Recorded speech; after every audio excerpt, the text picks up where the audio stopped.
live now. Oh, live. Oh, He was trying to be sneaky about it, and we drew attention to it so much.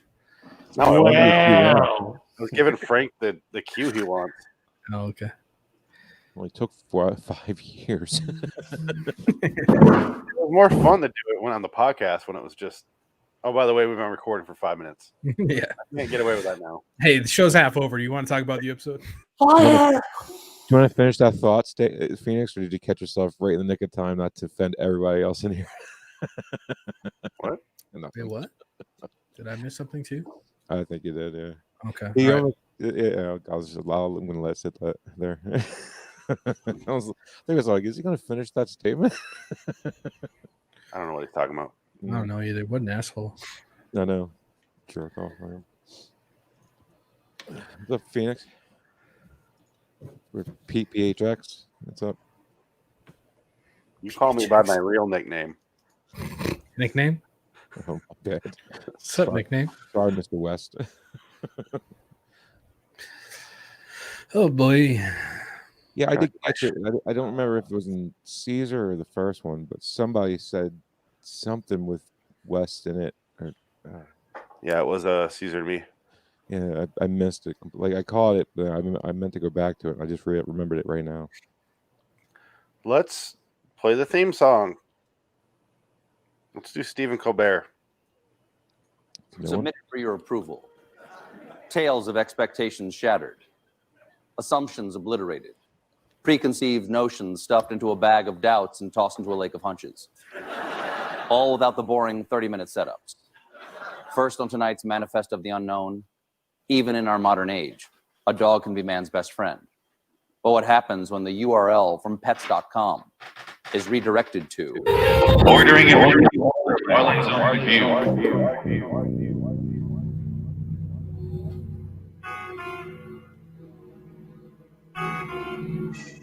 This is Roswell G. Flemington. 220 pounds of gristle, lung tissue, and sound decibels.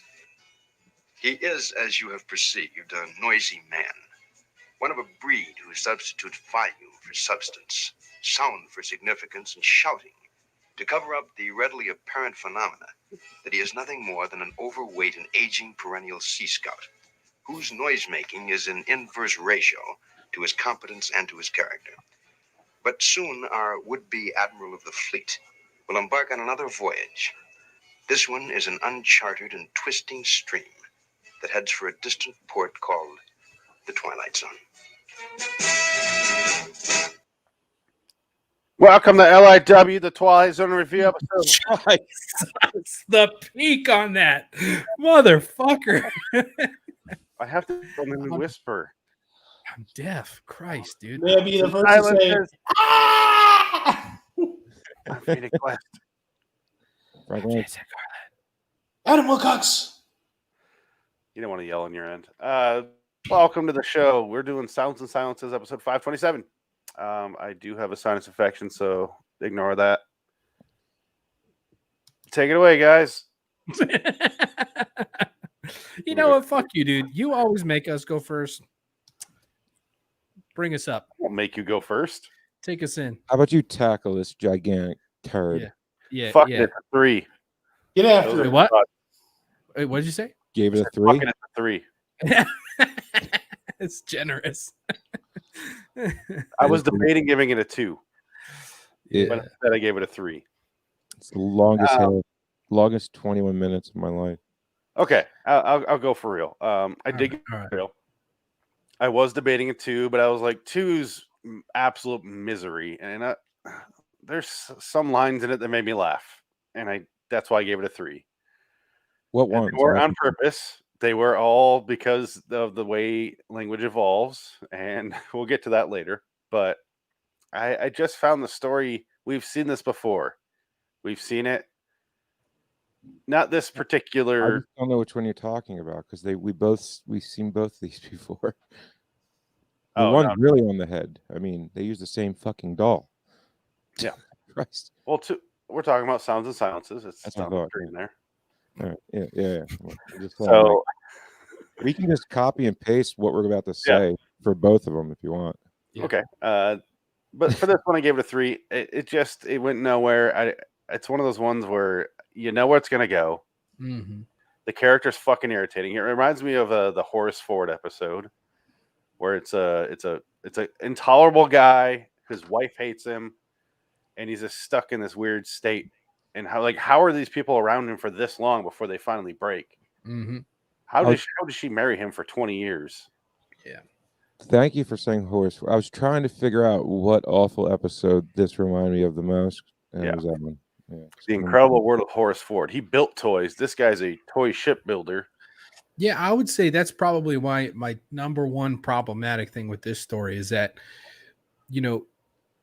we're supposed to have a story that seems plausible but has an unreal or a supernatural thing going on towards the middle and the end of the episode, right?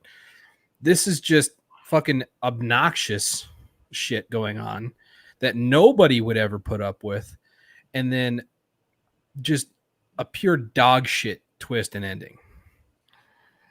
It reminded me of the twist ending of and it just cuts off the same way that stopwatch went, where he finally gets it and they do the twist and do the reveal of Rose, and then it just ends. It was like, that's it. This is what happened when Rod tries to write comedy. It's just bad. It's awful. It's fucking terrible. The characters are all super irritating. Everybody has life in him. Have a conversation where they all in sailor code or seaman code. It's way too much. Trying to as many sailor references as they could.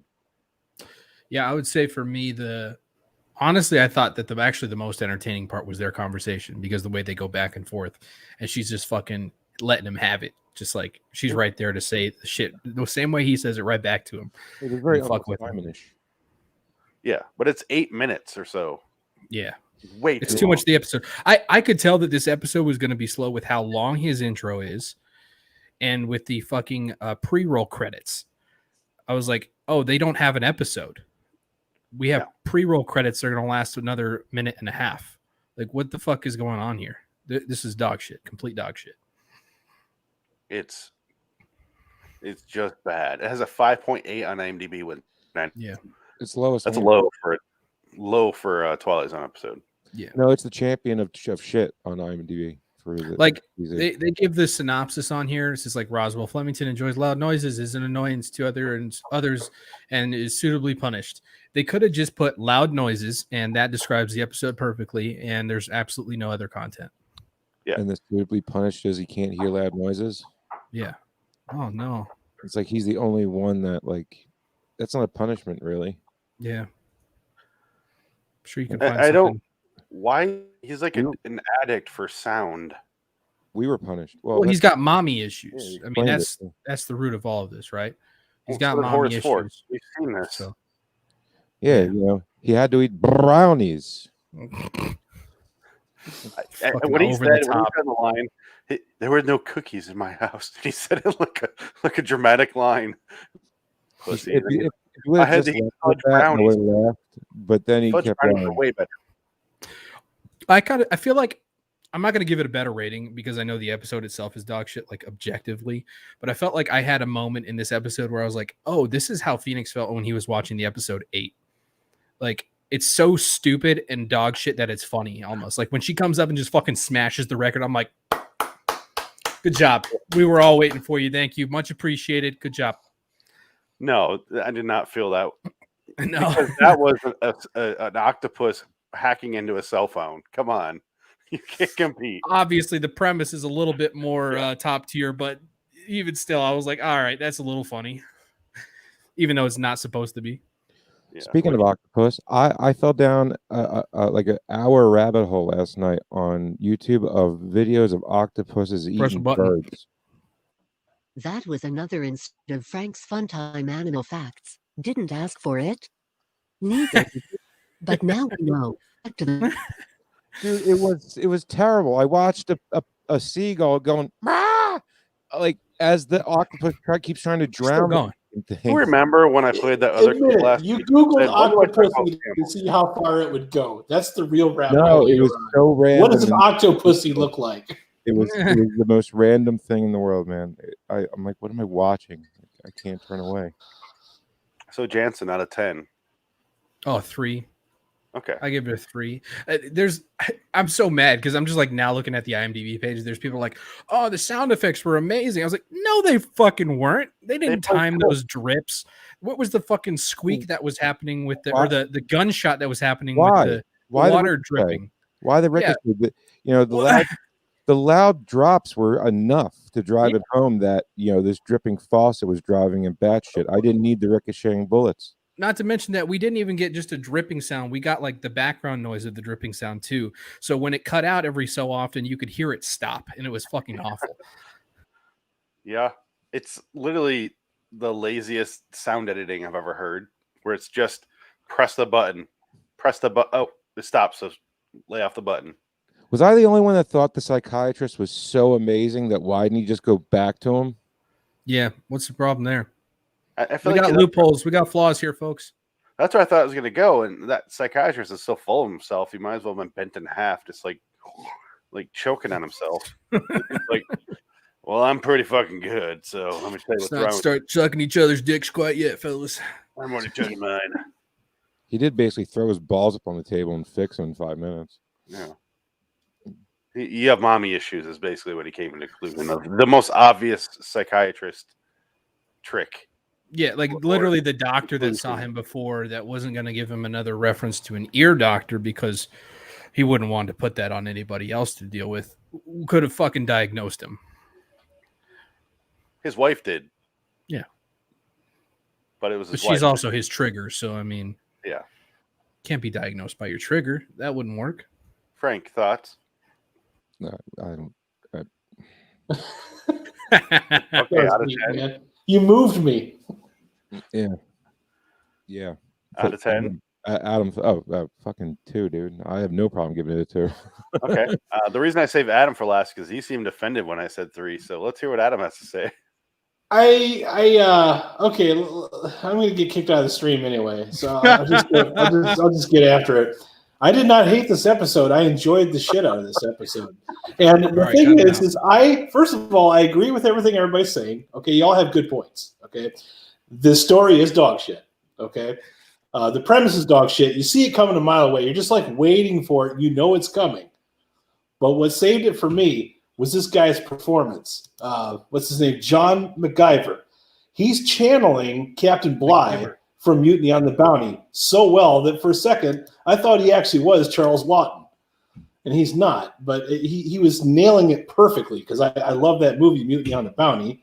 I was also in the Navy, so I got the fucking nautical terms. I've had asshole bosses, so I could relate. I've had members of my family who are allergic to certain noises, so I was able to pick up on some of that. Plus, I worked in a fucking video game store, which is one of the noisiest fucking jobs I've ever had. So I was laughing at this guy's performance through the entire fucking thing. So you're the one niche. Yeah. You're the one niche market audience member that this episode was aimed towards. Apparently so. Yeah. Your opinion apparently is this one spoke to me. Yeah. This one, I would give it a 9 out of 10. I was enjoying the hell out of it. I was not bored.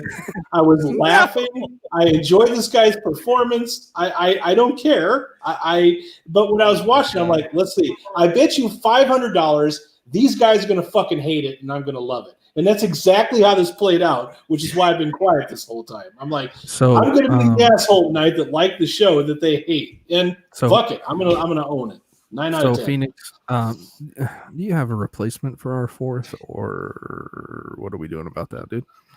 Well, First Strike was a Schwarzenegger shirt. This is a strike too. My shirt was the offending member. You're up to 2 strikes, Adam. One more. No, it's just. Remember when I liked that episode and you guys hated it? That caught me off guard that you guys hated it. At least Adam knew he was walking into an ambush. I was. Yeah.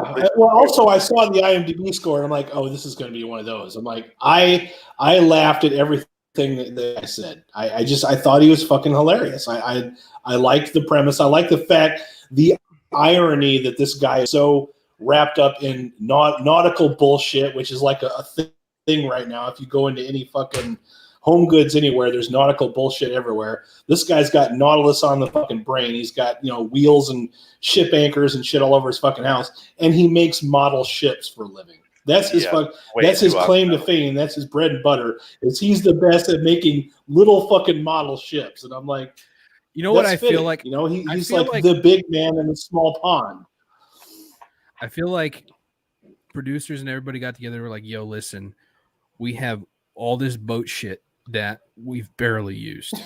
And we really need to make an episode and get some money out of this because it's just not cutting it. Either that or a bunch of people sat in a room and they said, hey, you remember Mutiny on the Bounty? That movie's really fucking cool. What if Captain Bligh was the manager of a fucking a company that made little model ships? And I found it entertaining. I found it entertaining enough that I was able to overlook the shit story and the predict, because it's like, okay, we've seen enough Twilight Zones. We know that I knew exactly what was going to happen. I'm like, he's going to go deaf. All right. You can just tell by reading the synopsis, he's going to go deaf. It's going to happen. Yeah. But I enjoyed the journey to get there so much that I was able to overlook that shit.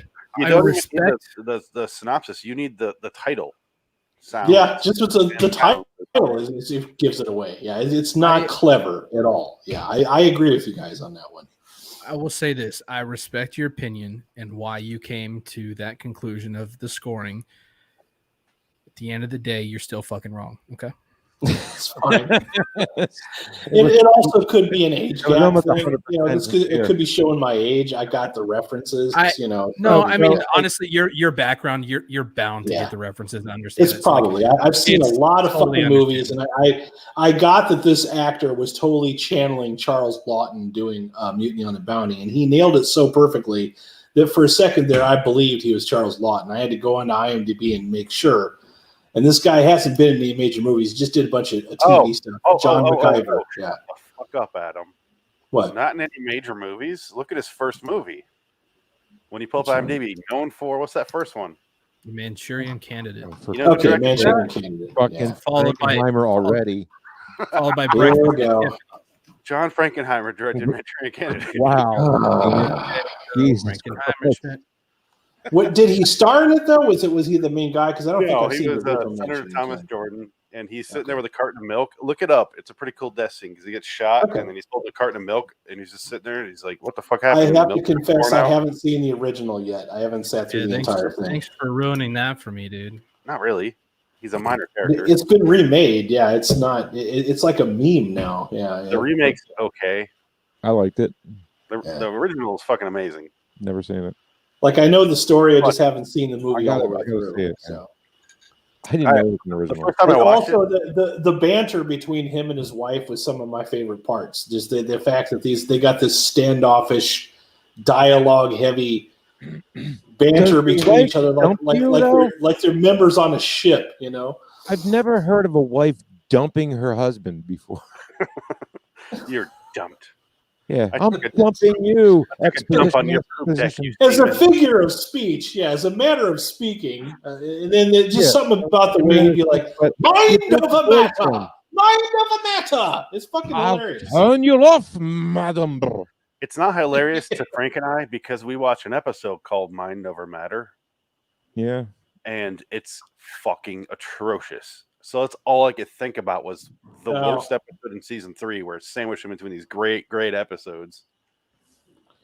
Fair enough. Can't all be good. Or season 2, whatever fuck season it is. I was thinking about when you're talking, I'm like, oh, these guys think it's dog shit. And they're gonna fucking hate me, but I'm not changing my score. I'm sticking to it. 9 out of 10. You gotta do. I'll never hate someone for their opinion, though. Gotta do what I gotta do. And dude, you're literally like the target demo of your life's experience up to now. I was able to relate to everything going on. Yeah. I related to nothing. And even the movies you referenced and the actor. And I never heard of it, but It's Charles Lawton and Clark Gable, and Mutiny on the Bounties. It's been remade like 2 or 3 times. I think one of them was done with Mel Gibson, and Anthony Hopkins was like the more recent one. But yeah, the one with Charles Lawton and Clark Gable is probably the best one. And even the way he walked was exactly like Captain Bligh. And the funny thing is at one point they were actually calling him Captain Bligh. I'm like, this motherfucker is totally channeling Captain Bligh, and it's funny to me. Didn't the first one win Best Picture?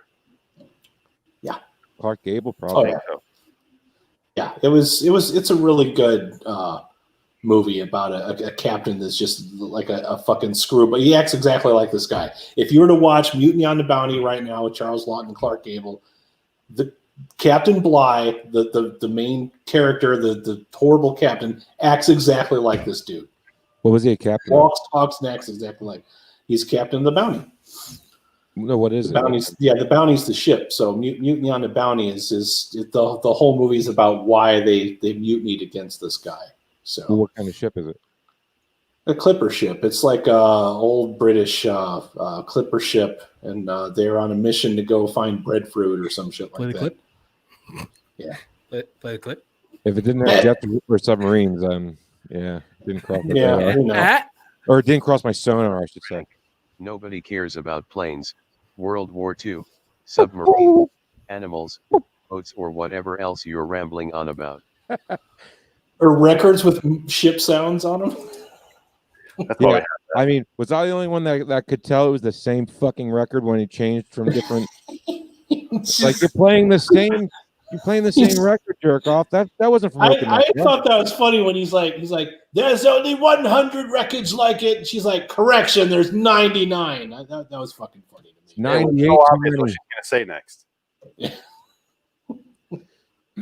Wait, what? It was so obvious what she was gonna say next. Yeah, I know, but it just made me laugh. I'm glad you got something out of it. I did. I enjoyed this episode. I probably shouldn't have. By all everything that I've read tells me that I'm wrong, but I'm like, fuck it. I was enjoying this. So then again, listeners, you have to understand, I'm a guy that watches bad movies for fun. So I find weird things to be entertaining sometimes. So am I. Yeah. Nothing here. It wasn't that kind of bad. It was just irritating. Fair enough. No, there's several levels of bad. Not bad, like funny bad. It was just bad. Yeah. It wasn't cheese. I was glad to watch something that didn't annoy me. You know, I was like, oh, I actually enjoyed that. Yeah. So you're like the one guy that walked out of the new Star Wars, like, that was great. Maybe, yeah. No, I know you weren't. But did you fucking see Jar Jar? That was some sick shit. That wasn't the new Jar Jar, he's going to go places. He's going to get his own trilogy. I'm taking it back. So, well, we kind of talked about the plot. I enjoyed Adam's review of this episode much better than the episode itself. I'd rather watch you do a review for 25 minutes than watch a 25-minute episode. Yeah. Again, here's my problem with this. Why I started off pissed off yesterday when I watched this is because last week or a month ago when I went to go watch the last 2 episodes we did and make the filthy versions, I turned it on Netflix and I clicked next episode. And instead of playing the last 2 episodes that we watched last week, it's played this one. And I watched the first 10 minutes of it. I'm like, wait, what the fuck am I watching? Like, this isn't the right one. Oops. I was like, shit. So I had to watch it again yesterday. So I was super fucking irritated already. I can already imagine what section of this episode you used for the dirty movie clip. How do you want to find out how much of a shit I gave about this episode? Okay, let's go to the. I'm interested. Yes. Let me find it real quick. I was even thinking to myself, like, this is a perfect spot to put a bunch of bleach. Let's get rid of it, Conklin. Hold on. Tight officers are happy. Where are you? There you are. Okay, let's go up here. Here's how much of a shit I gave. Oh, I knew you were going to do this. The tight office is a happy office. Idle hands make for an unproductive poop deck. Belay that, Miss Abernathy.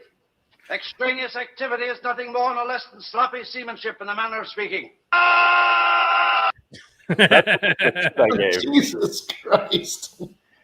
You know, I didn't have to. dude, and he even teased us with the window, and he didn't go out of it. What the fuck? I thought the same thing. And then second of all, I wish you would have just like taken that last clip of him yelling and just like duped it like 40 times, and it's just like a minute long of him yelling. That would have been. I like the part where he's turning the record player up really loud and everything in the background's vibrating. Oh, yeah. On the top floor. That was as cartoony as it was. It was a nice little effect. The studio also had an excess of fishing wire at the time, so they were like, "Let's make use of this. Let's use this too." Yeah. The hammock looks so uncomfortable. My God, my back hurt looking at it. Like, Yeah. I have a hammock. All I can do is picture the two bored guys with 2x4s below the set wall that are just like, what a stupid fucking episode yet? Because that's all they do when they shake the walls. It's just shaking. Well, what's worse, that or the guys that open the fucking bridge, the turbo lift on Star Trek, the old Star Trek episodes. It's like one guy on each side, right? Just and Michael Winslow. Yeah. Shit. Excuse me, sir. Please, sir. Something wrong with the radar, sir. The sweeps, and the creeps. Yeah. So this is what we have to talk about in this episode. If you want. Small shit. I can do it. Pull it out of my ass. Why does he? Can you imagine a human being that would listen to like audio, just audio? There's only one man who would dare give me the raspberry. Just audio of a ship taking off, or a plane taking off, or can you fucking imagine listening to that? This is the sound of the USS whatever bombing Okinawa, and I'm like, Jesus Christ! You know, there's people that would pay for that. You know there would. It's like listening to the war scenes from a war movie, and just the audio of. Okay, you guys remember National Geographic one, right? Okay, my grandpa at one point had National Geographic, and they used to send little premiums if you had a subscription. They sent him a record that was on a fucking square sheet of vinyl inside the magazine. He pulled out, and it's sound of humpback whales. That's all it is. It's just humpback whales for fucking 45. Whales sing beautifully. Should have had a Playboy subscription. You know, my grandfather did. It was much better than that. Humpback whales. I remember being amused by that, even when I was a little kid. Like, who the fuck listens to this? You know, like people fall asleep to that shit. I don't get it. My grandpa's got like every Playboy back to the 70s, and I can't wait to inherit that shit someday. That's awesome, dude. You're gonna watch. Some people do fall asleep to strange things. I'm not. It's gonna be my retirement fund, dude. What are you talking about? Sell that shit. Like, okay, Google, if you guys got the Google Home, it has a sleep mode. If you just say sleep, it's supposed to play some noise to put you to sleep. All it does is it plays cricket noises for an hour and then goes off. And I'm like, fuck that cricket. I want to kill that motherfucker. I couldn't. No, whenever there's a cricket in my house, I spend the next hour fucking looking for it, right? Motherfucker down. Yeah. You pull out the fucking M4 with the fucking night vision. You're looking for that motherfucker. Like, yeah, God would take you out. Like a SWAT team. Fucking pull out the shotgun, just walk around. Right? Get the Mossberg on this motherfucker. Holes in the walls. Wilson has become an expert cricket hunter. I wish my dad would be a cricket hunter. Can he slip in the walls? Down in the basement, he doesn't need to. He wouldn't be able to fit anyway. He's too fucking fat. He gets Wilson stuck in is the wall. Dog or cat? Cat. Cat. My dog's too scared to come down the stairs. I had to teach my dog how to go up and down the stairs. Oh yeah, your dog going up and down the stairs is hilarious though. It's just like it's almost like laying on it, just crawling. It gets like really low, like she's in those army movies in the training sequence when they're going into the barbed wire. Just crawling all the way up the stairs. Dun, dun, dun, dun, dun, dun, up the stairs. Dun, dun. Yeah. Basically. Did you have to bribe the dog like, yo, I got sausages down here. If you can make it down just a little bit farther. Sausages. He won't move. But he'll go out the French doors and up the stairs and then up the other stairs to the deck and in the house. But he won't go up and down the stairs. It just doesn't make any sense. It's probably fucking haunted. No, he's just a fucking weird dog. He knows, dude. He knows. He clearly got specters. He's got dumb ticks like that. He's OCD dog. Wonder where he gets that from. Jesus. Horace Ford over there. I know. Oh, wait. Does your dog have like a 5 o'clock shadow, wear a hat, and also smoke cigarettes? He quit. he's on the patch. That was a good comeback. I like He's that. a shady quit patch. Nice, Frank. Yeah, he's got more willpower than me. I've quit like 7 or 8 times. Yeah. I haven't found anything that doesn't give me night terrors. If you have, let me know. I mean, I honestly like I've quit cold turkey a couple times. I stopped for like a year, and then I started vaping. I haven't smoked since 2016. Once you get past like the first like 2 to 4 weeks, it's not that bad, but getting past that hump is really hard. Yeah. Dying 100 times in your sleep every night sucks. Yeah, fuck that. Oh, the episode. Fuck that. Remember that scene where he was a complete obnoxious dick? Don't you mean every scene? Oh. I take the obvious joke. Really? Really? What's he doing? Oh, he got up. He's got a fucking mini bar over there. I'm making a drink, dude. What the fuck you want from me? I can't do this fucking show sober anymore. Making a margarita. Garbage ass episode. He's over here. He's reenacting scenes from Cocktail. That's what he's doing. Okay. Fucking better than I this. say, did you move to your bar? Like, are you podcasting from your bar now? Nah, dude. I rose my desk up. Oh, okay. Standing. My desk is a bar, dude. What it is he's seen so many episodes of Twilight Zone where everybody has a wet bar. He decided to make his own. Honestly, I almost bought a bar cart for my office, but right. Can you call your Everybody wife had a bar in fucking old time. Can you call your wife in the elevator to finish the Twilight Zone thing? Say what? Calling your wife and get in a loud argument, then jump out the window. See, but he didn't jump out the window, did he? No, we're just going class, tropes. But like, it would have been a better episode if he jumped out the window. Anything would be better jumping out the window. They would have gave it a 3. Would have gave it a 4. Would have get Adam would have fucking fucking Adam would have 10 out of 10. Yeah. Adam would have made some cream of gene soup. Oh my god, dog shit. Where's Adam running down the street naked? Why? He's very happy. My shoe's full. I have nothing left to say. I'm sorry. I wish I did. I just came bucket to my shoes. No.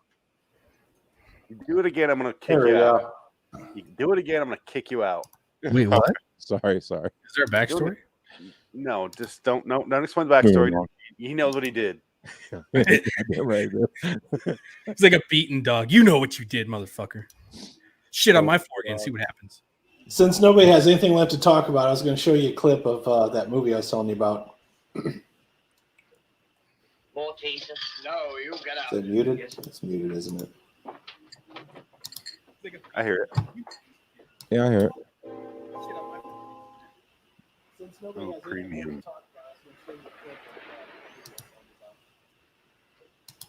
More teaser? No, you Who's get clicking? out. Yes. You sent for me, sir? John Stamos? Right, I got a job for you this morning. Sit down. Of his day. Had your breakfast? Yes, thank you, sir. I want you to sign the ship's table. List of all supplies issued on the outward voyage. Certify and sign. No eye contact. You should raise the islands any time now. Not a bad voyage so far. All hands accounted for. Only 6 down with scurvy. 5 with scurvy, 1 with flogging. Correct, Mr. Christian. There's your credit. 5 with scurvy, 1 with flogging. We're still under canvas. Man, looks like a tuna. I can't sign this book. No such amounts have been issued to the men. Now look here, you've signed day books before with a few extra kegs in the ship never carried. I have, sir. And why not? We all do it. We'd be fools if we didn't on a lieutenant's pay, and I want to stow away enough to keep me out of the gutter when I'm too old for service. I understand. The captain's prerogative. Ordinarily, I wouldn't mind. Why is this case different? Because the captains I've served with before didn't starve their men. They didn't save money by buying up the stinking meat that you put aboard a tenor of. They didn't buy yams that was sick in a pig and force them on their crew. Silence! They didn't call their men thieves and flog them on the bone because they complained about it. You impudent scoundrel! Sign that book! I refuse! And you have no authority that can make me. I haven't! I'll show you authority. Lay all hands out. All hands out! Very good, sir. I feel like I'm watching a Gilmore Girls episode with the way that they like just spew out fucking And the dialogue. pop culture references. Yeah. Christian, step forward. Why's he got to be? If any officer, mariner, or soldier, or other person in the fleet shall disobey any lawful command of any of his superior officers, every such person being convicted of any such offense shall suffer death, or such other punishment as shall be inflicted on him by the sentence. Don't of a spoil it, blood- Adam.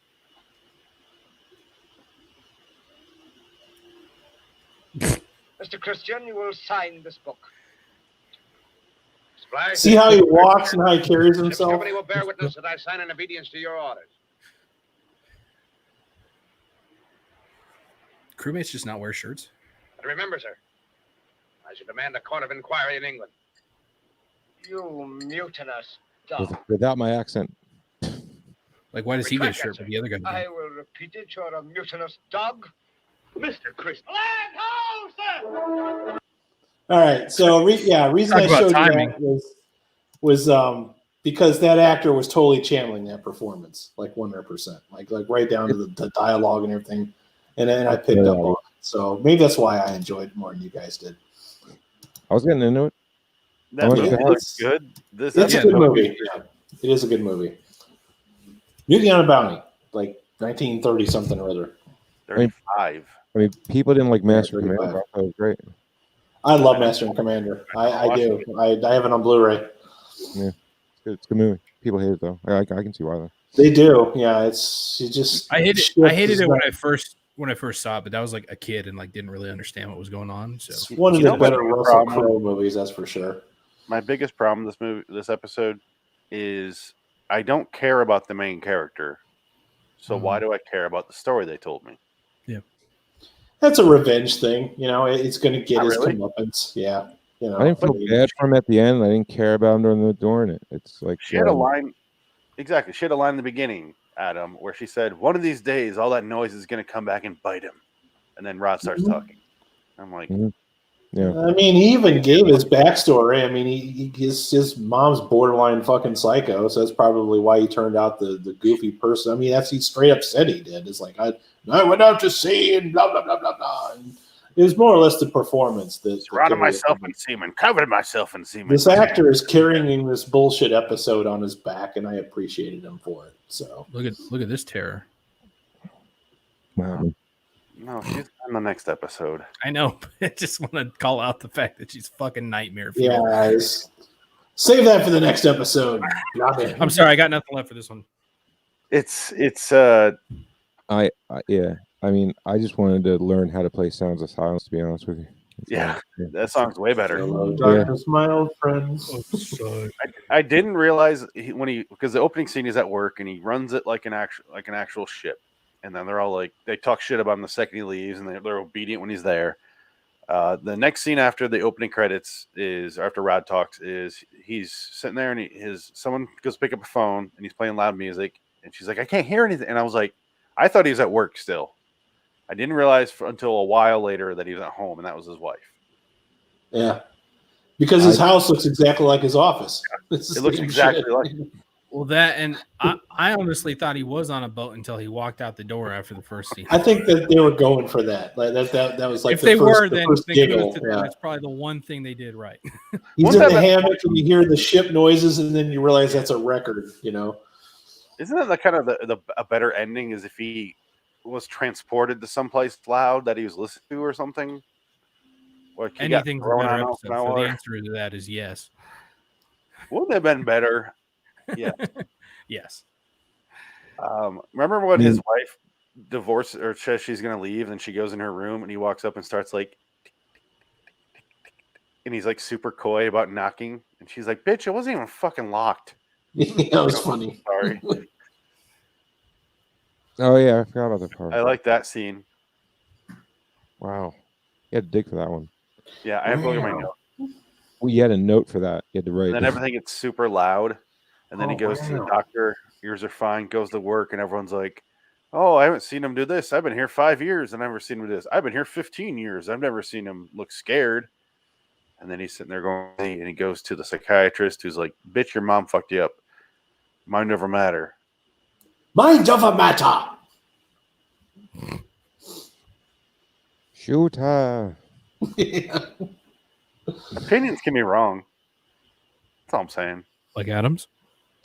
I'm just saying. I don't like Jaws. I'm wrong. Yes, you are. Yeah, I know that. Adam's wrong here, and that sucks. I've never seen Jaws. Never seen Jaws. That's Never impressive. interested.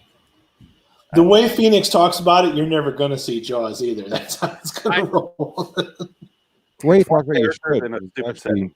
like, I feel like you see obviously how wrong he is. Obviously, it's one of those movies that I feel like has had such a big impact on the movie industry that you kind of should see it, but it's just one of those ones I've never. It's one of those things that's been riffed so many times, it's going to let you down because there's nothing to surprise you anymore. Yeah. Well, to be fair, it's like, how do you... I've never watched any movies like that. I've never watched any of like the spoof movie versions, fucking Sharknado bullshit. I've never watched any of that shit. So that's not what I mean. I'm just talking about, Jaws is in the zeitgeist. Everybody's quoted it. Everybody's saying, we need a bigger boat. All the fucking pop culture bullshit. A lot of it comes from Jaws, so nothing's going to surprise you. Yeah. Probably the whole movie you'll go, that's where they got that from. That's where they got that from. Yeah, that's where they got that that's it. And that's not going to really do anything for you. Yeah. I just think it's still good. You're fine. That's all. That's how I felt when I first discovered Shakespeare. I'm like, well, this shit's boring, and it's because I as I got older, I realized that everything that I liked had borrowed Shakespeare and done it better. That by the time I get to it, it seemed juvenile and fucking boring to me.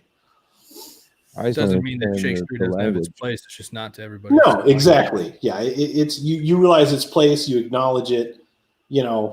Another example would be like, Bela Lugosi's Dracula. I don't find that to be that great of a movie.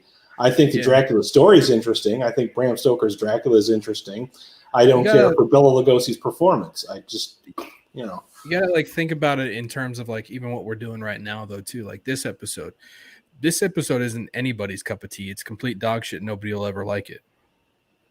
Yeah, I like it. Sorry, that was a joke. I'm like, I like Frank's like, what? It tastes like dog shit. There's a scene in this episode where I thought he called his wife a cunt. I wish that would have happened. I flat out thought he did. I was like, holy! Oh no, he didn't say that. And that was the most entertainment I got out of it. Let's end, right? Yeah. Right? That's good. Yeah. That's a good call. When you're done, you're done. Shorter episode. Sorry, folks, but that's the way the ship sails. Yeah. So it's the way the brownie crumbles. Last heard from Mr. Roswell G. Flemington was in a sanitarium, pleading with the medical staff to make some noise. They, of course, believed the case to be a rather tragic aberration, a man's mind becoming unhinged.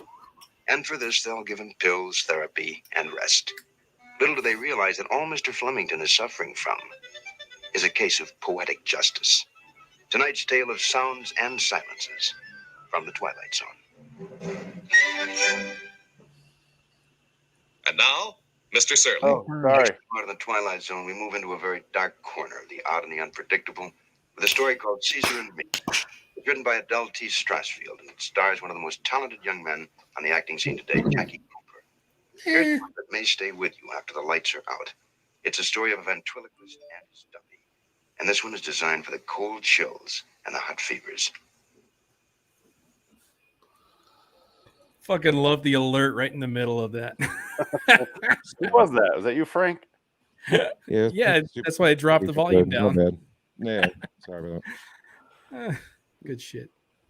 Let's talk about Caesar and Me next, Mr. Soze. Plug time. Jensen would plug. Apparently, reddragonsradio.com. Adam wishes plug. RaidersOfTheLox.com and on YouTube for movie reviews and pop culture discussions. Frank wishes to get plugged in Hampton. And for hours and hours. Oh, and also in the Sports Car Podcast, Way Off Topic Radio Podcast. Phoenix wishes to plug LIWstudios.com for all of our videos and podcasts from Loitering in Wonderland. Send us your Twilight Zone thoughts in writing or audio to loiteringinwonderland@gmail.com or tweet us at LIW The TZ Review. We will read and or play them on the podcast next time. Until next time, and in the meantime, I am Phoenix West, joined by Frank Links, Adam Wilcox, and Jansen Carlin. So long, citizens. Shut off the fucking podcast now. 5-minute break. Word. Bon Jovi. I got a 9 out of 10. 9 out of 10. I didn't see that coming at all. I did the second I said 3 out of 10. I saw Adam's face. I was like, oh, he's going last. No, dude, I got that bad of a poker face. God damn it.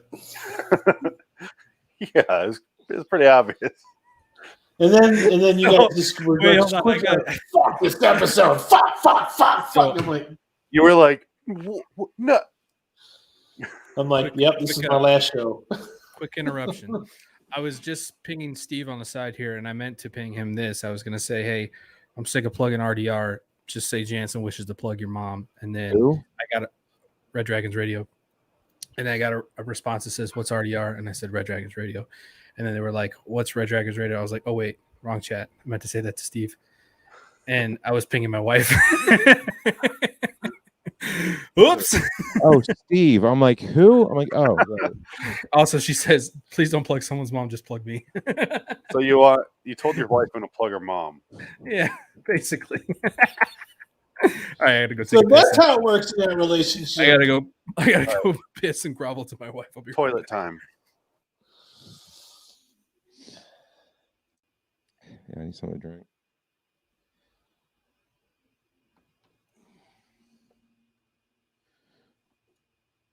Fucking phone, man. It finally took a shit on me. Can't live with them. Can't fucking throw them away. So I can throw this away because it don't work. I had to go buy this one today, and it just waiting for it to upload and shit. Everybody in my family has iPhones except me. I'm the only asshole with the Android, and I have zero regrets. Well, that's okay. Everybody's into what they're into. Right.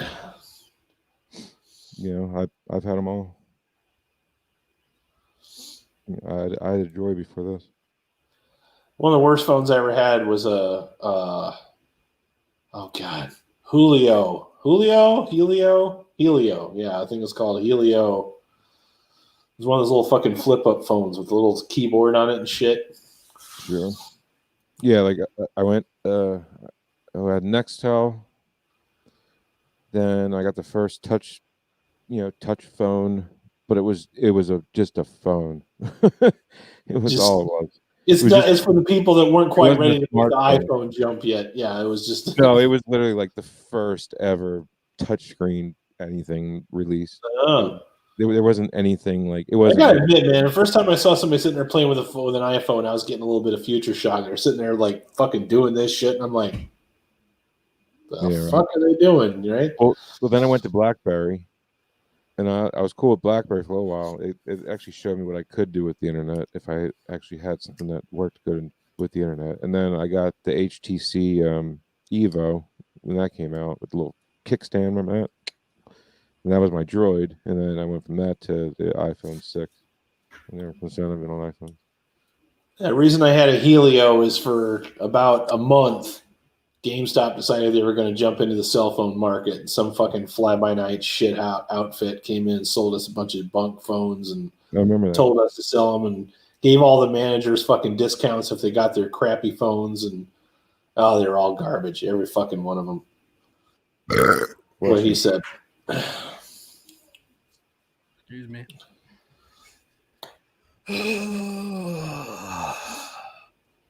Yeah, like literally both these episodes, I recorded the intro and outro. I haven't. It's not like a recording went to waste yet. Normally they do. Like, oh god. But the Jeopardy Room, which is like next week, I like that episode. That was a good episode. I remember. I actually remember that from. Like, spoilers. No, I'm kidding. No, I just remember I'm like, oh yeah, that's what it was called, the Jeopardy Room. I remember that now. The fun thing is though, is most of the episodes that we're about to watch, I've not seen. I don't recognize them by the titles or the synopsis. So these are all brand new for me. Just you guys wait till Thursday night. Picked out a winner. Oh, did you find us a good one, Jansen? I'm sure Did you you watch did. it? No, I haven't watched it. You gonna watch it? I'll probably watch it before just so I can hear it. For What's once. It's going to be instant regret. Outer Limits episode. None of those are good, dude. This one looks pretty good. I take it back. There are a handful of them I saw that I thought were okay, but they're not like Twilight Zone good. They're just like Outer Limits good. Which Outer Limits? What? Which Outer Limits? The old one or the reboot? The old one. Yeah. You know what I did? The last 3 days, I've been downloading like hundreds of episodes of different anthology shows that we can watch. I gave you a ridiculously stupid list, dude. I gotta admit, I digged for some of those. I haven't worked on that yet, but I've got you so never many will. old shows like from the 50s and 60s, and then I got like Goosebumps episodes and stuff like that. I gave him like 2 or 3 pages of anthology movies, and like the first page were the only ones that I remembered, and then after that, I'm like, this isn't a long enough list. So as I started digging, I'm like, oh yeah, that. I gotta work something out with soundproofing tiles or something, because all I can hear is her shower. Because Jansen's been to my house, the shower's right there. We can't hear it though. Don't you have a bunch of those tiles? Yeah, but they're like Knocked away. They're not. No, they're in the closet. I mean, honestly, I think if you put those tiles up, it's going to help you a little bit, but we can't hear that shit anyway, so it's not like it's bleeding into the until audio. I move the microphone. I'm thinking about getting some of those from my bedroom and putting them in spots, because ever since I changed to that new desk, I feel like I'm getting some echo too. Just make her take a shower in your bathroom on Tuesday nights. Yeah, good luck with that. Problem solved. So, let's start. Yeah, I guess. Now I know where to cut. Okay. Good job, bud. Yeah. Mark. You have a real fun time looking for that half You're second supposed to do clap. this. No, it's peaked pretty bad. So I'll see it. Fight. What he did, yeah. Oh, let's do a theme song, shall we? Pick So a if number it's 1 through 3. Jansen. 3. Why does he always go first? Frank, 1 through 5. He likes me more than you. 1. Well, where's my dad? Well, it should be obvious to even the most dim-witted individual who holds an advanced degree in hyperbolic topology that Homer Simpson has stumbled into the 3rd dimension. Bordering in Wonderland, the Twilight Zone review. Homer, where are you? No. It's going to be you and me, pal. Together forever. Why don't you stop kidding yourself, buddy? Face it, you're finished. Jonathan West, ventriloquist, a master of voice manipulation. A man late of Ireland with a talent for putting words into other people's mouths. In this case, the other person is a dummy aptly named Caesar, a small splinter with large ideas, a wooden tyrant with a mind and a voice of his own, who is about to talk Jonathan West into the Twilight Zone. That's racist.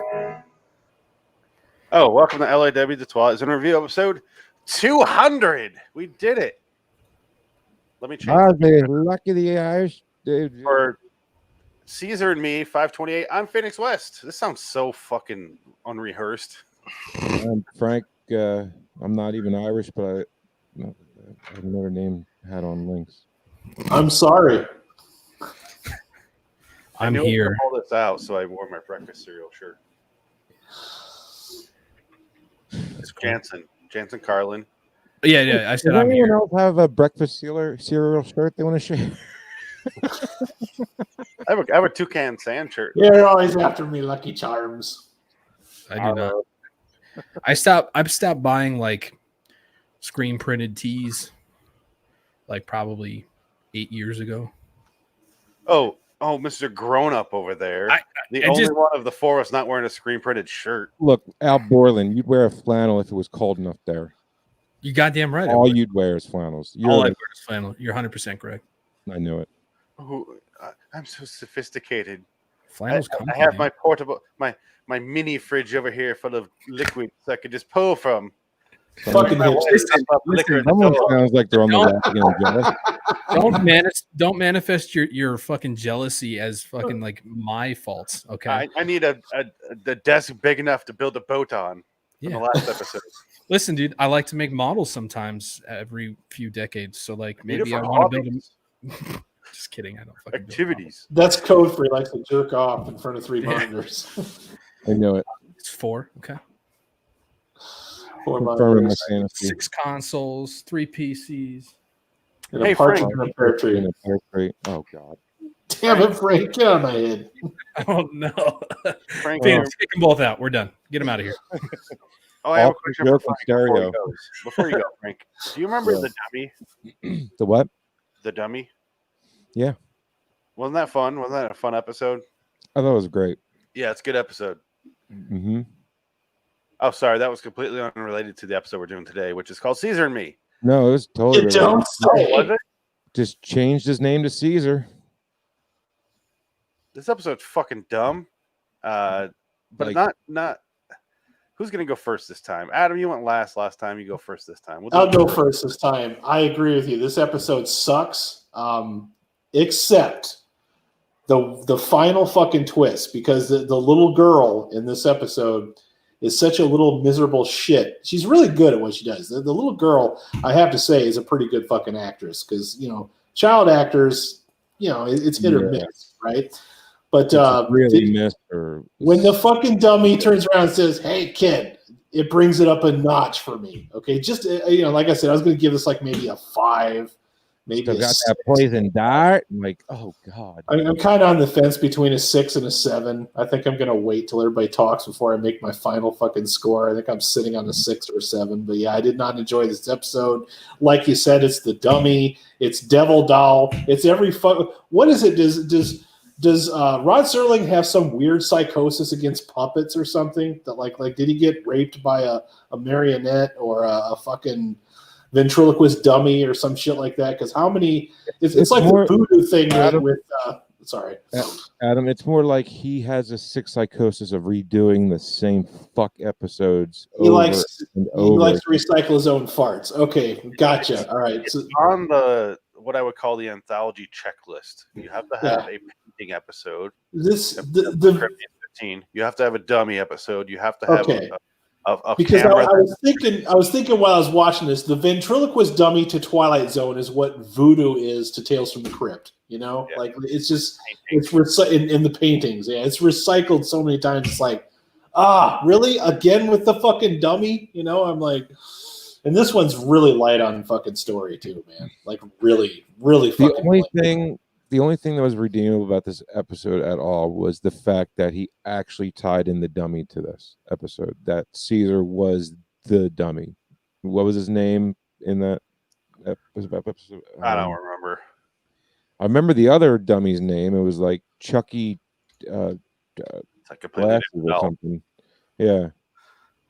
And a much better actor too, but Yeah, the kid steals the show, but the kid's also a miserable little piece of shit. You want that kid to get slapped so many times, and it's just like I don't generally go around calling children cunts, but that kid's a cunt. yeah, she Yeah, just turned I have to concur. she only with just that. turned a Psychopath. thieving, crook into the cops. What a Yeah, dick. she's gonna grow up and inherit a fucking crime wave for sure. I do go around calling kids cunts, and this is a prime example. And the worst part about it is that like you can tell that this person is actually probably generally sweet, and like she looks like she's going to be. I think we were talking about it before the episode, but she looks like she's going to be like the Leon the Professional, like Natalie Portman, like sweetheart. You what? Yeah, Fucking takes it a whole different direction. Willie is Willie the puppet name in the dummy? No. Willie is Georgie. no Willie Yeah, is the Willie's dummy. the dummy. Yeah, Willie's the dummy. yeah, no. And the other one was Goofy Goggles. That's it. Goofy goggles. His second puppet. Yeah. The second puppet with Goofy. Yeah. That he failed with. It's a minor detail too, but you notice on the suitcase he's carrying around, it says it's got Caesar and Jonathan in small letters, and then it's just Caesar. I'm like, okay, well, we know who wears the pants in this relationship, you know. Why is it? They drive it home the rest of the episode of who does, yeah. I guess if I had a wooden doll telling me what to do, I would do it too. Can we have a discussion here at the end about the puppet's motives? Yes. We'll save it because I want to talk about that at length later. The puppet had motives? Frank, continue your I guess your part of the review. What are your thoughts, your rating? Oh, I gave it like a 4. I mean, like I said, the only redeemable part is like, okay, I'm not just looking at the same fucking, like they couldn't find a different looking ventriloquist dummy for the different ventriloquist dummy episode that he made. The budget could afford one ventriloquist dummy, Frank. No, he had eyebrows onto it. No, because if you remember when he was in the apartment, I guess, you know, heating up the potato soup that he made for them both, which is weird. But and very Irish, Frank, get it? They eat potatoes. I was just going to say very stereotypical of being Irish too. Yeah. Big time. Yeah, and that's when he said, "I'm not going to leave you not like that last guy did with that girl." And I'm like, "Yeah, he did with the woman." Yeah, with the woman. No, God, no. Like, yeah, that would be crazy. Yeah. I thought he was going to profess that he's gay at that point. That's what I was waiting for. It was. I'll never. You could at 64, and 64 is as close as you got, pretty much. But I mean, yeah, you know, and the dude just, you know, talked down to him pretty much, made him his bitch. Yeah. And then sold him up the river, and then went to go corrupt this nightmare fuel fucking bitch that Jansen called her. Hey, while we're talking about her and the nightmare fuel that she is, don't you think, Frank, she would have been the perfect daughter for the mother from The Fugitive? They would have been a perfect pair. Marky? No. Fugitive, no. I'm sorry.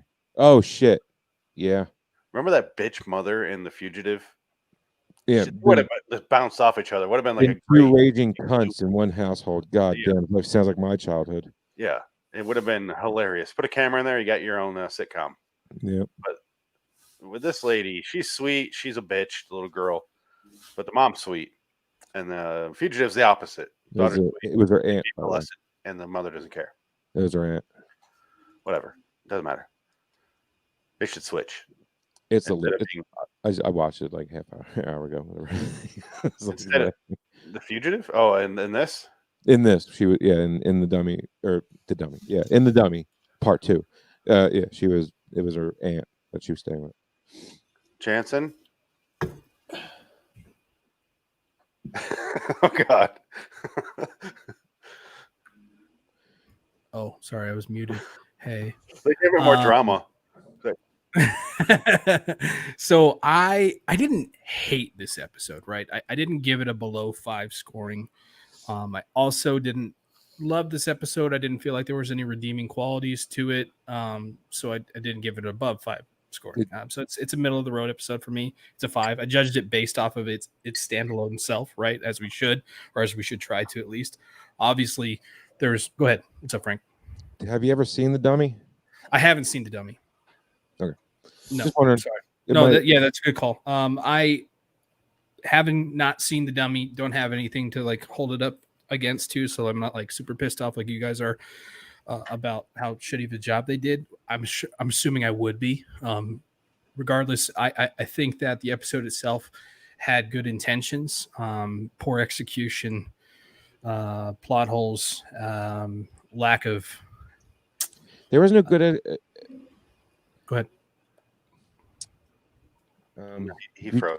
You say good executions or good intentions? Good intentions. What intentions were good in this?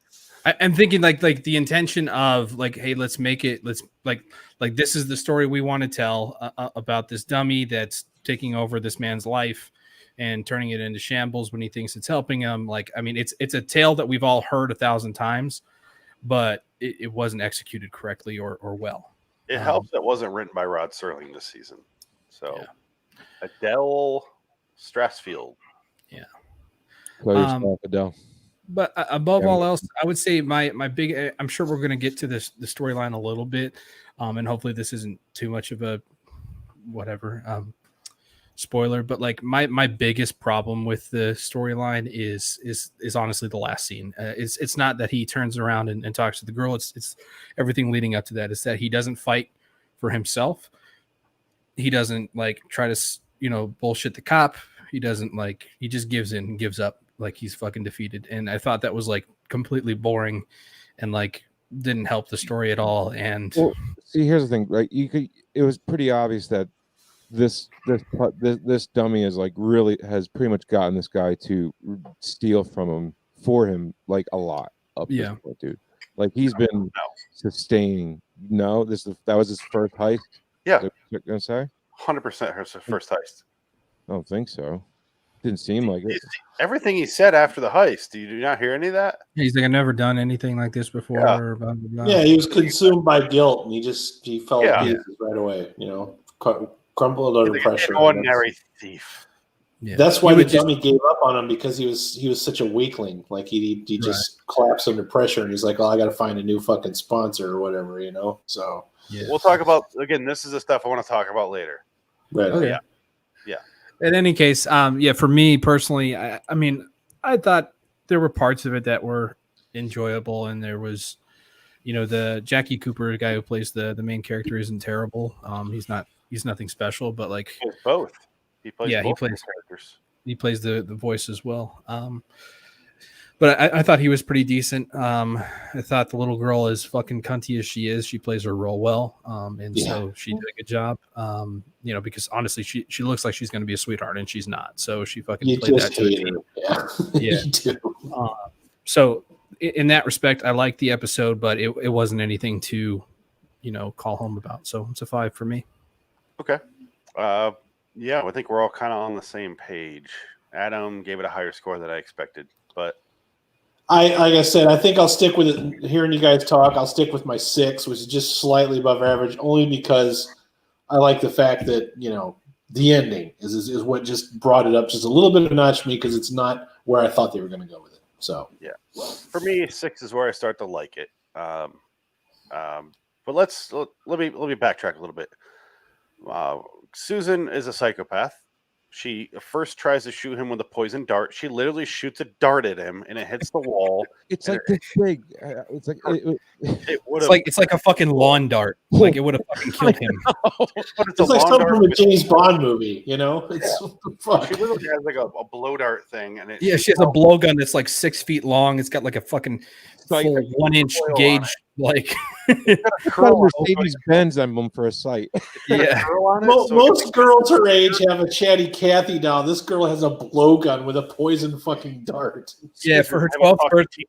For her 12th birthday, she's getting a crossbow. So she's one of those people that if you looked in her closet, you would find like cat skulls. Yeah, she's keeping them as trophy. Annabelle doll out of the glass. She's the son from the last episode. Yeah.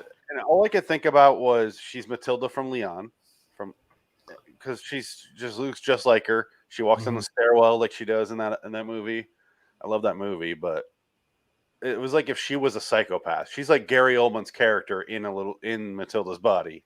Yeah. Good time. This is Mickey Mouse bullshit. This is Matilda if she was raised by Gary Oldman's mom. Yeah. It's another episode of Twilight Zone where a child just walks into an adult's room and they just have a conversation. And I'm like, stay the fuck out of here. That's me as an adult with that apartment. Stay the fuck out of here. I'm not having anybody be like, what's he doing? Like, no, that's not fucking happening to me. You stay out of my house. Caesar said the same thing. Keep that girl out of here. Yeah, right there, that picture. You get that right out of here. That thing's a fucking cannon, dude. Look at that. It has. There's no way this little girl has the lung capacity to fucking punch that thing through there. This kid's part out of that thing. Yeah, this part Stewie from Family Guy, like the earlier fucking seasons. Yeah. When Stewie was a fucking psychopath. Yeah, it's that. Yep. Yeah. So those are my initial thoughts, and I'm like, okay, where's this story going? and it ends up just being a marionette or a ventriloquist dummy, whatever you want to call him, telling the guy what to do and getting them to rob places to keep afloat because he's trying to get money. And he's so Irish, he has to make potato soup. And I'm like, fuck. It was so boring too. I started to check out during the robberies. I'm like, God, this is fucking dragging on. Oh, and drink straight up whiskey in the morning. Yep. Yes, yeah. I hate. I paused the episode. I paused the episode, watched a 30-minute thing on YouTube, and then came back and finished it. That's how. Yeah, that's what I should have done. I hate the fact that I was watching it, and I'm like, he's such a stereotype, and he's making potato soup. Sounds delicious. I hate that I was like that. I kind of wanted some potato soup after that. And it pissed me off a little bit.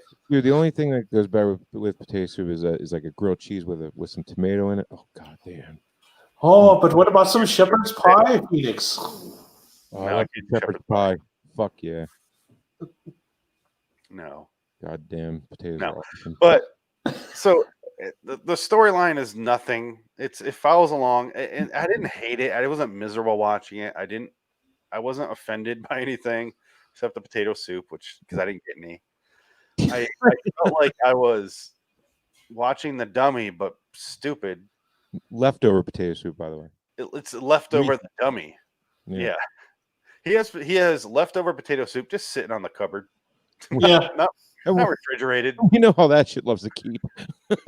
Right?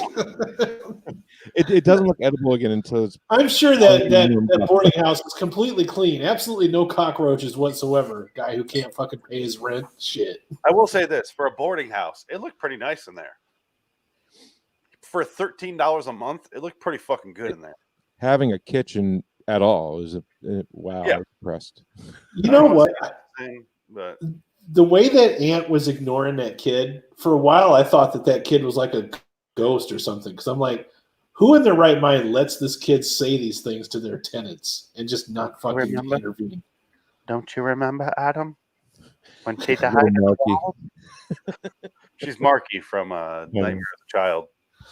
All I keep thinking is Marky, man. Little Marky. I'm like, the kid's a ghost, isn't it? Nobody's acknowledging the fact that this kid is just saying this hellacious shit to people. No, but you were right. She does say the worst shit to him, and she just goes, "I'm sorry about that little bitch. Sorry about that."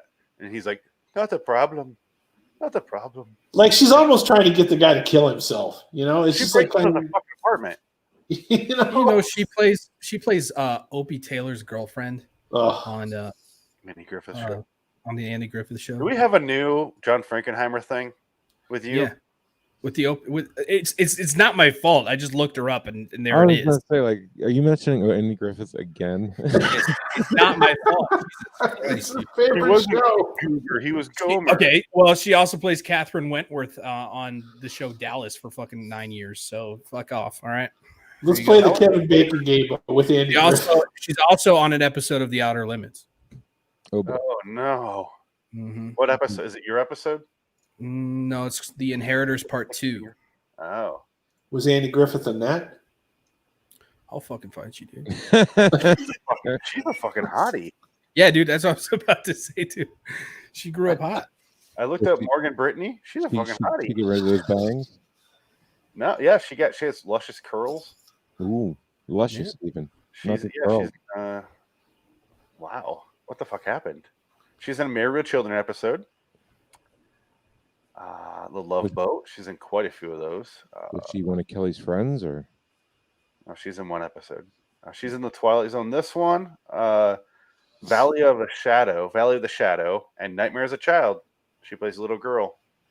Little Marky, I knew it. Also, she's 69 this year. She's not Marky.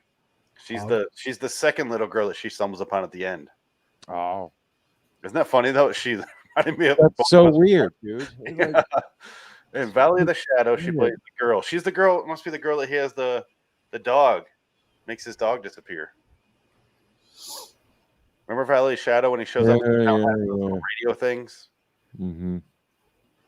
Good old season 4. What? I missed season 4. I miss it, Frank.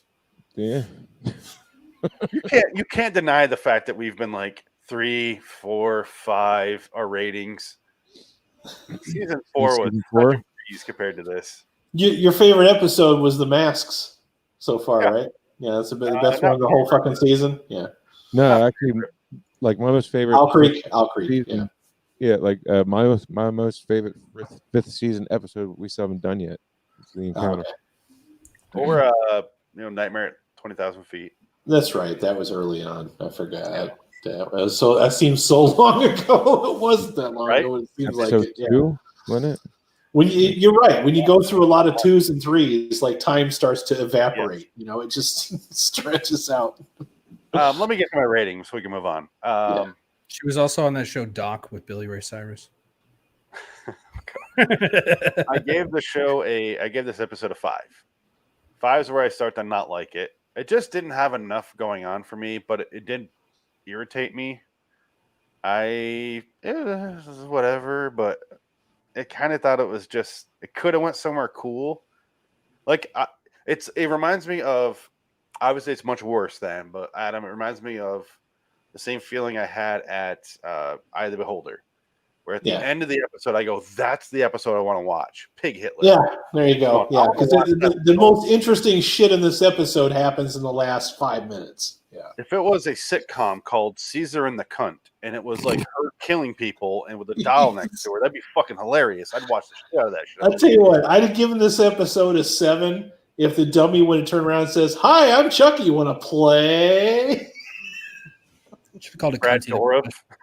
Yeah, Brad Dourif's voice. Yeah, dub that shit in, Phoenix. Make it Brad happen. Dourif is a national treasure. Yes, he is. So the guy gives 150% to every fucking thing he does. The Everything. Exorcist 3, he's fucking amazing. Yeah. Who? He's on an episode of the X-Files where he's just absolutely bringing the pain, man. He's really good in that one too. Yeah. But it's the guy. He plays Chucky, the voice of Chucky. Yeah. But you'll recognize his face. But if you look at his IMDb, I believe he still has the brim hat, like this, like a 60s or 50s hat, like he's in a what's it called, a barbershop quartet, that sort of hat. Yeah. Brad Dourif. Yeah, he would have made an excellent Joker. He's had that for decades. But yeah, I gave it a 5. I didn't love it. I didn't hate it. It just fell flat for me. It's just it focuses too little on. I wish they had more involved with his storyline of robbing places. It just didn't go far enough for me, and it felt like the character didn't even care to be involved with it. And the only thing really keeping the tension in that episode is the little girl watching him and listening through the door.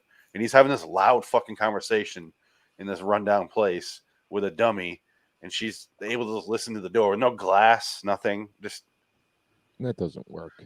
You know what the problem with this story is? It lacks any kind of a main character. You know that? Because it's like, it's not Caesar is not the main character because we don't know why he can fucking talk. Okay, it's not Jonathan. Yeah, it's not you. It's not Jonathan because we don't know shit about him except he's an immigrant and potato soup and all that. You know, it's not the kid because the kid just picks up on things. There's no main character.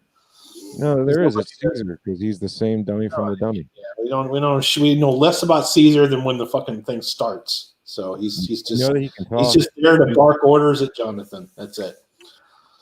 I wish they focused more on either what he's heisting and that sort of world, or B, what the dummy's motivations are and that sort of shit. How much did he get out of that safe? Was it like $300 in ones? Not much. Not much where he had to go back out a couple days later and rob a bigger place. $300 in negotiable bearer bonds, Frank. Like 300 separate $1 bearer bonds. It wasn't enough to go bury and hide. Yeah, and to get your ass off to the big shine lights in New York City. No, yeah. Because he talks it up like it's a big score. And I'm like, really? That's the big score, huh? Just, I don't know who has a safe going all in to get into the room with the safe. It wasn't like Caesar and Jonathan were pulling down an Ocean's 11 here. You know what I mean? For fuck's sakes. That's what I'm saying. It was so low key. Yeah, there was nothing. I didn't give a shit. It was just a whole lot of blah. Yeah. I would have liked it more if it would have ended after one heist, okay? And then the dummy brings in the kid, And the first thing that he drags the kid into, the kid gets killed. And I'd have been like, yes, No, the kid's the best character. True, but the kid's a little shit. Like, you want the character to be just slapped or something. I mean, you know the kid's going to get hers, but you never get to see that. So I would imagine she stabbed him. She stabs him. The implications of what's going to happen with the kid at the end of the episode is far better than the entire episode itself. Yes. That's what I said. Everybody brought it up a notch just the very end. I'm like, see, that's what I wanted more of that. It's like, wouldn't that be hilarious? Instead, I was staring at my phone during part of it. The sequel is like Caesar dressed as a pimp and her like cracked out of her fucking mind. Like, 70s. Where's my line going? Caesar's in the front seat with Rudy Ray Moore. What had he had? She's walking around the hotel like Sharon Stone in Casino, and she's falling over dead. He's like, all right, time to move on. Fucking Rolling Stones backtracks playing in the background, Jeff Dunham rolls up and he's like, man, I got to really take this. He's like, you got to go tell everybody to the people. Yeah. I'm already doing I that. take this puppet under my wing. He's in a bad place. Oh, God. I'd rather watch this again than any Jeff Dunham stuff.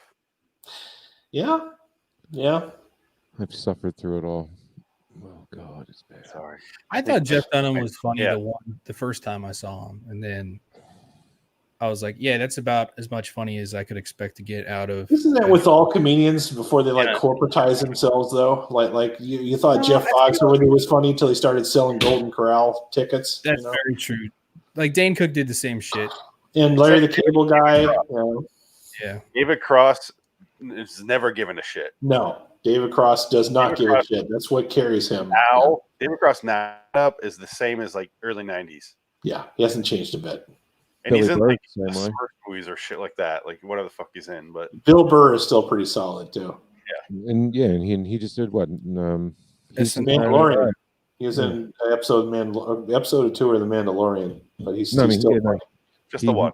He just hosted a Saturday Night Live. Yeah, we were talking about that. We were talking about that before the show, yeah. It was good. Okay, so let's discuss Caesar and his motivations. What we think is the backstory there. Because they don't tell you. Because what? Yeah, they don't fucking tell you. It's left to our own guesstimations, I guess. Well, they kind of hint that this is what he does. He moves from person to person. He's like a curse where he moves from person to person. They all think manipulator. Yeah. He thinks that the person that's with him is like, oh, you're gonna be my big ticket, but really he's just a fucking plague. He's a leech. The problem I have with that is that like if they were really trying to push that across on this episode, you need the rule of 3 on that. Like it has to happen 3 times for us to understand that without. It has to. Point. Yeah, that's a rule of 3 though. Yeah, good point. But they did fulfill 3.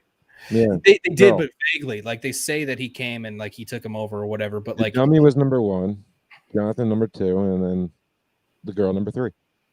They did it via exposition for some of it, which is it wasn't enough. In an anthology series, they made heights 2 episodes follow each other is the problem. Yeah. Well, part of the problem is if we did 3, it would have started off with some other character and then Jonathan getting the dummy, and then by then you would know he's not good for him. But you're not supposed to know that. You think he's trying to help him, but he's not. And that's the only real thing I liked about the episode. It's the only thing that, like I said, it's the only redeemable quality is, yes, they did in fact say, no, it's not just the same dummy from the dummy. It's the dummy, just with a different. I think we were supposed to feel sorry for Jonathan, but the fact that he's such a miserable, cliche, cookie cutter character, it just didn't work. Pirate. Yeah, I think he was probably supposed to be the main. Get wrecked. I'll leave him out for a while. Learn your lesson. Let's talk about the Italians. We don't like racism. Oh wait, gross. Cat him out too. Gross, disgusting people. Let's talk about terrible meat and cheese with sandwiches. What? Philadelphia. Okay. Gabagool. Still at it. He hadn't stopped.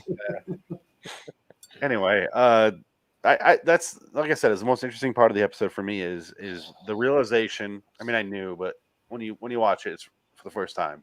The realization that this dummy is the one that's pulling the strings. There's an American Dad episode that's way better than this episode about kind of the same thing where Roger Steve uses them in a talent show, and he puts this like wood gloss over him to make him look like a dummy, and then he turns evil from that stuff.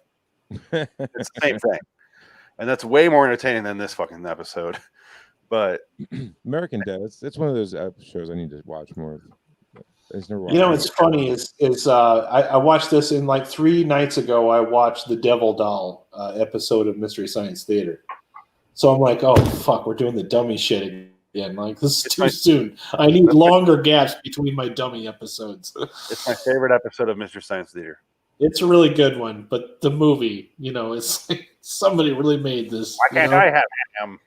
I love that. I love that episode. Jansen and I had a discussion earlier about our other show that we do, the LIW Anthology Series Review, where Jansen can't handle us talking over the episodes. So fucking annoying. So he's going to start watching them separately. And I was like, it's probably because Dick, Adam, and I grew up on Mystery Science Theater. So there's a whole subculture around talking during a movie, and you got to. We can hear the episodes through that shit. Yeah. I can't stand it. My mom does that shit while we're watching a movie. I'm like, just shut the fuck up. I'm one of those people that I like to block everything out when I'm watching a movie and just laser focus. It's cool. And you know what? I just can't do that when people first watch. Yeah, like it's funny you mentioned that, Jansen. I went to the fan group for Joe Bob Briggs' Last Drive-In, and he's brought in quite a bit of like younger people. And somebody had posted in there, like, I don't understand Mystery Science Theater 3000. I think it's rude to talk during a movie. I'm like, have you seen the fucking movies they're watching? They are the bottom of the barrel fucking public domain movies that even the directors don't want anything. It would be too boring to watch them. They are movies that the studios dumped out the back, I get it. I get it as a point of a shtick. Like, that's the thing that you're doing, right? For me, it's more like, I truly want to give these episodes of these anthology shows like a fair shake, and I know you guys are trying to do something like that with the. Not necessarily. What it is when you watch a lot of that. Like I watch a lot of Riff Tracks, Cinematic Titanic, fucking Mystery Science Theater. When you start watching all those, you start thinking up you're used to those guys doing that, so you start filling in the blanks when they're not there. Like you just kind of instantly see a gag and you fucking go for it. You know what I mean? And you can hear the movie through that. You can't. That's the main problem is I can't hear the movie through it. The way I watch it. It's nobody's fault. It's just the way it is. When I'm in a diner or anything and it's loud, I cannot read the menu. Like all I hear is like echoing voices, and I'm like, I have to literally plug my ears while I stare. It sounds like every experience of the Olive Garden I've ever. I'm the exact opposite. If I read anything, my ears shut right the fuck off. Yeah, I should have that power. I feel like you guys probably have some form of ADD. Could be. So what I'm trying to get at, Caesar. You guys have any alternate wild theories you want to bring up? I'll bite. I think Caesar's a demon possessing this fucking dummy, and I think Caesar moves on to the next host when he feels like he can't get anything more out of. We'll call it the host, okay? Because obviously, it's like a parasite. I think he moves to the next person, and I think he sees that the kid is definitely way smarter than Jonathan, and has his eyes on the prize the whole time. Not smarter, just way more wicked. And way more wicked. Has a little bit more lust for life than maybe Jonathan does, because it seems like Jonathan is just settling for getting by, just scraping by, and obviously the little kid wants to be a fucking like madman and take over the world, So going off exactly what you just said, he has a line in there where he's like, "Food and food and rent. Is that all you care about in life?" It's a little too. It's right on the nose at that point. Yeah. And that's why it's my favorite part of the episode. That sort of thinking they could have about played that up a little bit more, I think. Yeah. Yeah. But thinking about that kind of relationship and what the puppet is afterward was way more entertaining to me than watching it. And I'm not saying that I need an explanation as to why the dummy talks. I watch Twilight Zone. I watch all kinds of bullshit fucking sci-fi. I don't need an explanation. The point that I'm getting at is it would have been nice to see, like Jansen said earlier, if we'd have seen the transition that dummy's doing, like moving on to the next person, messing that person up and then maybe moving on to one more person might have made it a little bit more enjoyable. But instead, we spend the most time with banter between the tenant and the person that runs the bed and breakfast and potato soup. So whatever. This is one shitty bed and breakfast, man. Right? Yeah. They don't even got any food for him. He's got to bring his own fucking potato soup. He's got to make that shit and leave it sitting on the nightstand. It's a boarding house. It's not a fucking bed and breakfast. Yeah. I don't think he was being literal there, Jansen. I know. God, you know what? Oh, no, I have Thank you, Frank. I have a better idea. That's nice. Let's keep it like that. Oh. That's too good.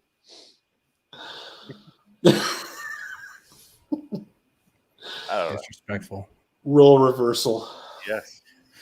All right. Yeah, I'm Frank. I smoke cigarettes and You Cartman? you guys ain't doing him. Wow. No. Just no. What? That came way too easily for you. Frank, you're muted.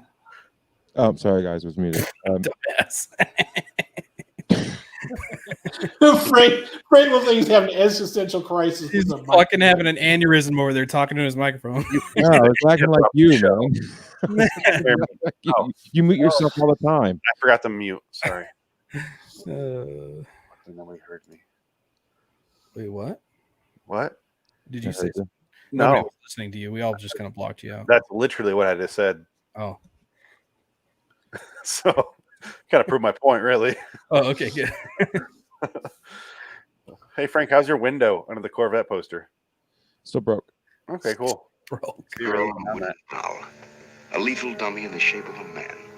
But everybody knows dummies can't talk. Get out of my head! Of course, they learn their vocabulary in the Twilight Zone. Are we ending the show? No. And now, Mr. Surly. Next time out, you'll share a study in depth of human Frank, you terror all right there, bud? with Martin Landau and John Van Drielen. You'll stay in a hotel room of a European city which has been booby-trapped with a plastic bomb. Boobies. You'll walk around this room with violent death resting on your shoulder. It could be anywhere. A picture, a chair, a faucet, or simply the carpet you're walking on. Next time out in the Twilight Zone, the Jeopardy Room. It's a good episode. Martin Landau. Oh, yeah. Martin Landau, Space, 1999. Or Ed Wood. Yeah, he's fantastic in Ed Wood. Holy shit. Won an Oscar for Ed Wood. That might be the best Tim Burton movie. Might be. Yeah, probably. Yeah. Not like that's when he was really giving a shit. Like he wanted to show people I have talent. I'm not just a one-trick pony. You know, a movie I really enjoy that most Tim Burton fans don't seem to is Mars Attacks. Love it. No, I don't like it. See? Great movie. I love it. I can't with that movie. I just can't even. Wow. He just made the sign for the world's largest donut. Fuck. Jack Black with hysterical. It's got, what's her name? Horseface Magoo over there on a little tiny teacup dog. Yeah, and they kiss at the end. It's beautiful. It was beautiful. It rolls off. The only thing funny about that movie is what they did with the Slim Whitman records, because it reminded me of a time when I was a teenager and I was sleeping in late, and my grandpa says, "I'll get him up early," and he puts on a fucking Slim Whitman record, and I fucking ran up out of the fucking basement like crazy. Like, what the fuck are you playing? It was the most hideous noise I ever heard in my entire life. Yep. Yeah. The yodeling. God. Any song with yodeling in it is not cool ever. Watch Ed Wood and Mars Attacks. I know Thomas. What? Watch Ed Wood and then Mars Attacks. No, thank you. Why? Ed Wood. Jansen, I think you would generally like Ed Wood. Mars Attacks, these guys are high as fuck. I'm sorry. Well, I'll say Mars Attacks is fun. It's not a serious movie. Ed Wood is genuinely a great movie. I'm high as shit. Mars Attacks was great. Are they on the hard drive? They are under timber. They're probably on there. Anyway, they're under high as fuck. let's go live to our filthy version, shall we? Yes. This is the one I've been waiting for. And I let you down horribly. I knew what you wanted, and I didn't do it on purpose. Here we go. You stop playing with those poison darts. They're not really poison, Aunt Agnes. And I them anyway. Yeah, that's what I wanted. Oh, I am so sorry, Mr. West. I don't know what I'm going to do with that little Yes. Why you make him Oh, I'd like to, Susan, but we're in a big hurry right now. We're on our way downtown. just do it once, Jonathan. The part where he I want to see if your move. Hey, pal, keep that out of this room. Jonathan, can't find that job. Oh, Jonathan. Susan, why don't you go with somebody else? Now, what were you doing in there? Wouldn't you like to know? You little you tell me what you were doing. Perfect. I mean, I didn't use a gun or anything, did I? Please, Caesar, tell them how we were going to play the big. It's going to be you and me, pal. Together forever. Why don't you stop kidding yourself, buddy? Face it, you're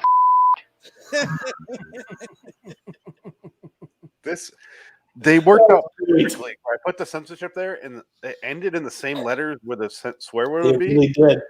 Where he's like, "You bitch." Yeah. You exceeded my expectations with that one, sir. Thank you. That took me forever to do. Oh, it's so worth it though. He was like, "You're." When I was watching it, I was thinking, I'm like, oh, he's gonna go fucking everything with that kid is gonna be fucking hilarious. See, I thought you wanted me to do the dummy, and I was like, I'm not doing the dummy. No, the kid. Because the kid, I was just thinking, you little beep, you know. I love the fact that I put that in there, and it still sounded like the woman said asshole. I don't know. It I'm gonna do does. that asshole. It's crazy. Maybe because you left that last little part of a syllable on there, and it sounded like that really was bleeped out. That's great. Thank you. I got lucky so many times on that because I threw it up there, and I was like, "Oh, fuck, perfect. Can move on." Sometimes some of those ones I had to sit there and like really edit minutia out, and it fuck takes forever. But I got done watching it this afternoon. I'm like, that's a lame episode, but this is going to make a really great outtakes. Between the dummy and the kid, it's just fucking mined for. You know. I'm glad you said that because I want to take a pause there and just think that you like this episode less than Sounds and Silences. That's correct. I'm glad that you carried it into the episode. You're still that upset about it. We're sitting there in silence for a while. What? Awkward. Cut tension with Hot goblins. Why, Adam? I just don't understand. It's all right. That's all right.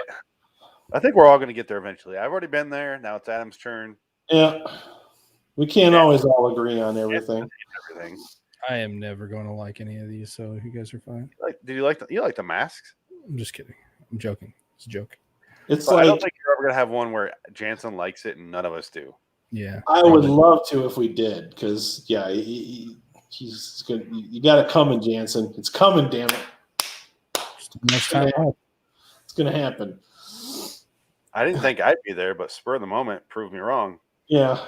Spur of the dog shit. Right. Wow. Good job, man. Nailed it. Could have said spur of the bowel movement. Cut it. Movement. Ship it. Book it. Cut it. Ship it. So, yeah. What else can we talk about in this episode? Because it's fairly straightforward. He goes and robs. What's the first place he robs? Fucking general store or some shit. No, it's something really specific where he's carrying the W in the case and he's like, "Where are you now?" And he's like, "I'm over by I just hit the sidewalk." And he's like, "I don't give a shit about that asshole. Where the fuck are like?" And he's like, he's going in front of what was the store? I forget. Why can none of us remember? Local drugstore, I think. Yeah, local. No, it was something like a butcher or something like That's it. Local delicatessen. Delicatessen. Thank you. So he robs a deli. Why is that the first point? He's like, I'm robbing the local deli just to make men's meat. It's easy picks, man. You know what's been funny is if he robbed the bank at the same time that guy froze time. That'd be a cool crossover. Yeah, That'd be a fun crossover. Never done it. Clever. That would cost too much money. Not really. They'll find a cheap way to do it. Just insert him in there. He can move like South Park characters in the early seasons. Before they had digital splicing, somebody would have had to actually tape those two films together. That would have taken at least 20 hours worth of union labor there. No, they would have. They would have done rear projection. Yeah, probably. That's what they ever did. That would have worked. I would have taken that over this. That shit flew in the 80s at Indiana Jones. Yep. Rear projection. The whole mine car chase sequence is rear projection. Oh yeah. That's all that shit takes. That mine car chase was exactly how I felt traveling through Tennessee about 2 weeks ago. Felt exactly like that the whole time. Why is Tennessee the worst state? It's because of the way you go through the mountains and all the roads make you feel like you're going upwards on the roller coaster, but you never get to actually go down. I like roller coasters, but not on a fucking RV. Riding in a fucking RV on what I call the bounce bus. Taking the bounce bus through the mountains is not cool. Yeah, in the back must be a little bit. No, it's up front. It isn't much better because those seats they rock a lot to allow for the space, but to allow for the shock or whatever. But it just made it worse. I don't know, just something about it freaked me the fuck out. I don't know if I could be in an RV that long and not like try to recreate from. I don't recommend it. I don't want to ever do it again. So sick. Sick. All they think about is From Dusk Till Dawn. Yep. That's all I would think about. Walking Dead. I am a truck driver. Where are we Welcome going? to the teeth Mexico? What's in Mexico? Mexicans. Love that movie. Yeah, or Eagle 5 from Spaceballs. Oh, yeah. Did you have wings for it? I do have a bumper sticker that says I Heart Uranus, and I was not allowed to put it on the back. I wanted to. I insisted heavily that we put I Heart Uranus on the bumper, but I was not allowed to do so. That's just cruel. I know. I have the bumper sticker. I would just go put it on there and then just like give it a nice shellacking with like super glue or a clear coat. Right? Gorilla Glue. I bet if you did it like at a rest stop, they would have noticed. Yeah. They got quarter-hour bumper check. Well, after that final day, I doubt anybody would even fucking care, to be honest with you. You get so fucking tired. That's why you ordered the special. Just hoping something would happen. Yeah, check please. Oh, so he gets money. He counts out the money on the counter, and he pays a whole $13 to the landlady. And then Cunty McGillicunty over there is like, make sure it's real. He's right in front of nobody. You better count that again. Nobody told her to be quiet. No. Well, her aunt is like, shut the fuck up. But she says it like, if I ever talk that way in front of like customers or family members or just fucking strangers, my parents would backhand the shit out of me. That's the difference between our generation and the new generation. But this was made in the 60s, so there's no fucking excuse. This kid should have been backhanded big time. It should have been slapped the shit out of. Well, her aunt cared so less than an abusive parent, which is incredible. She cared so little that she's like, I don't care what she says, but I'm going to act like I care. Oh, I'm sorry. She said you're a cheap Irishman. This girl's just racist. That's all. Oh, yeah. She's one bad day away from being a super villain. Well, she's like a dummy.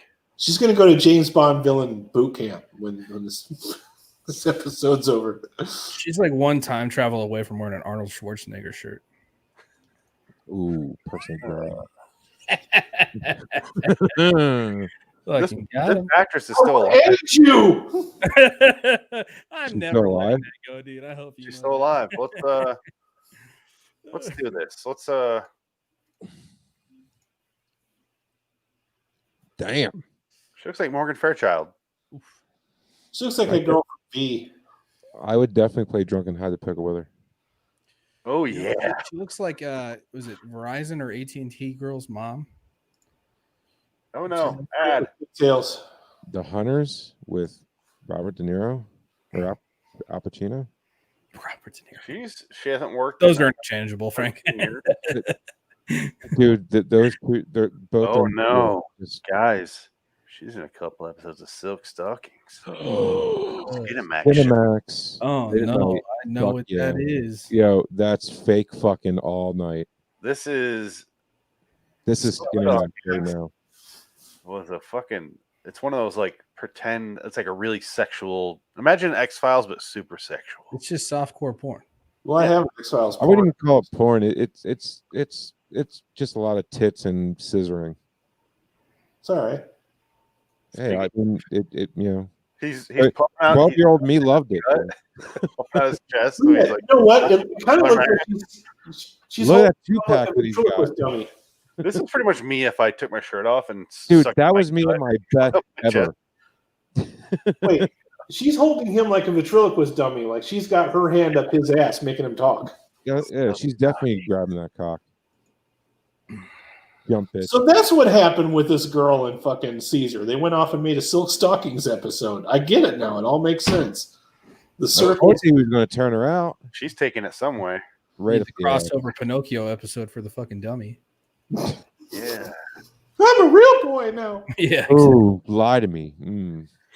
I'm a man now. There are no strings on me. That's exactly what it's going for. He's going to turn into a real boy, but until he gets there, he's making her come with his fucking growing nose. Oh, let's play Pinocchio. I'll bend over. You just lie to me on that. He's back there like the world is round. Growing out.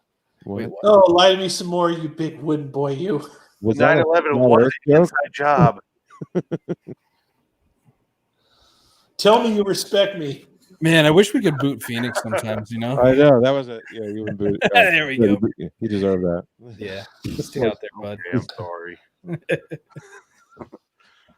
I've been down a YouTube rabbit hole, and I'm a believer now, guys. I've seen an octopus eat of it. It's been a good run. It's been a good run. Phoenix is now a fucking flat earther. We have to end the show. Now I know an octopus can hack into a cell phone. It's true. And there's lizard people. Adam's one of them. Did you I guys wouldn't say Adam's one of them, but I could definitely believe Frank's a lizard person. That's too obvious.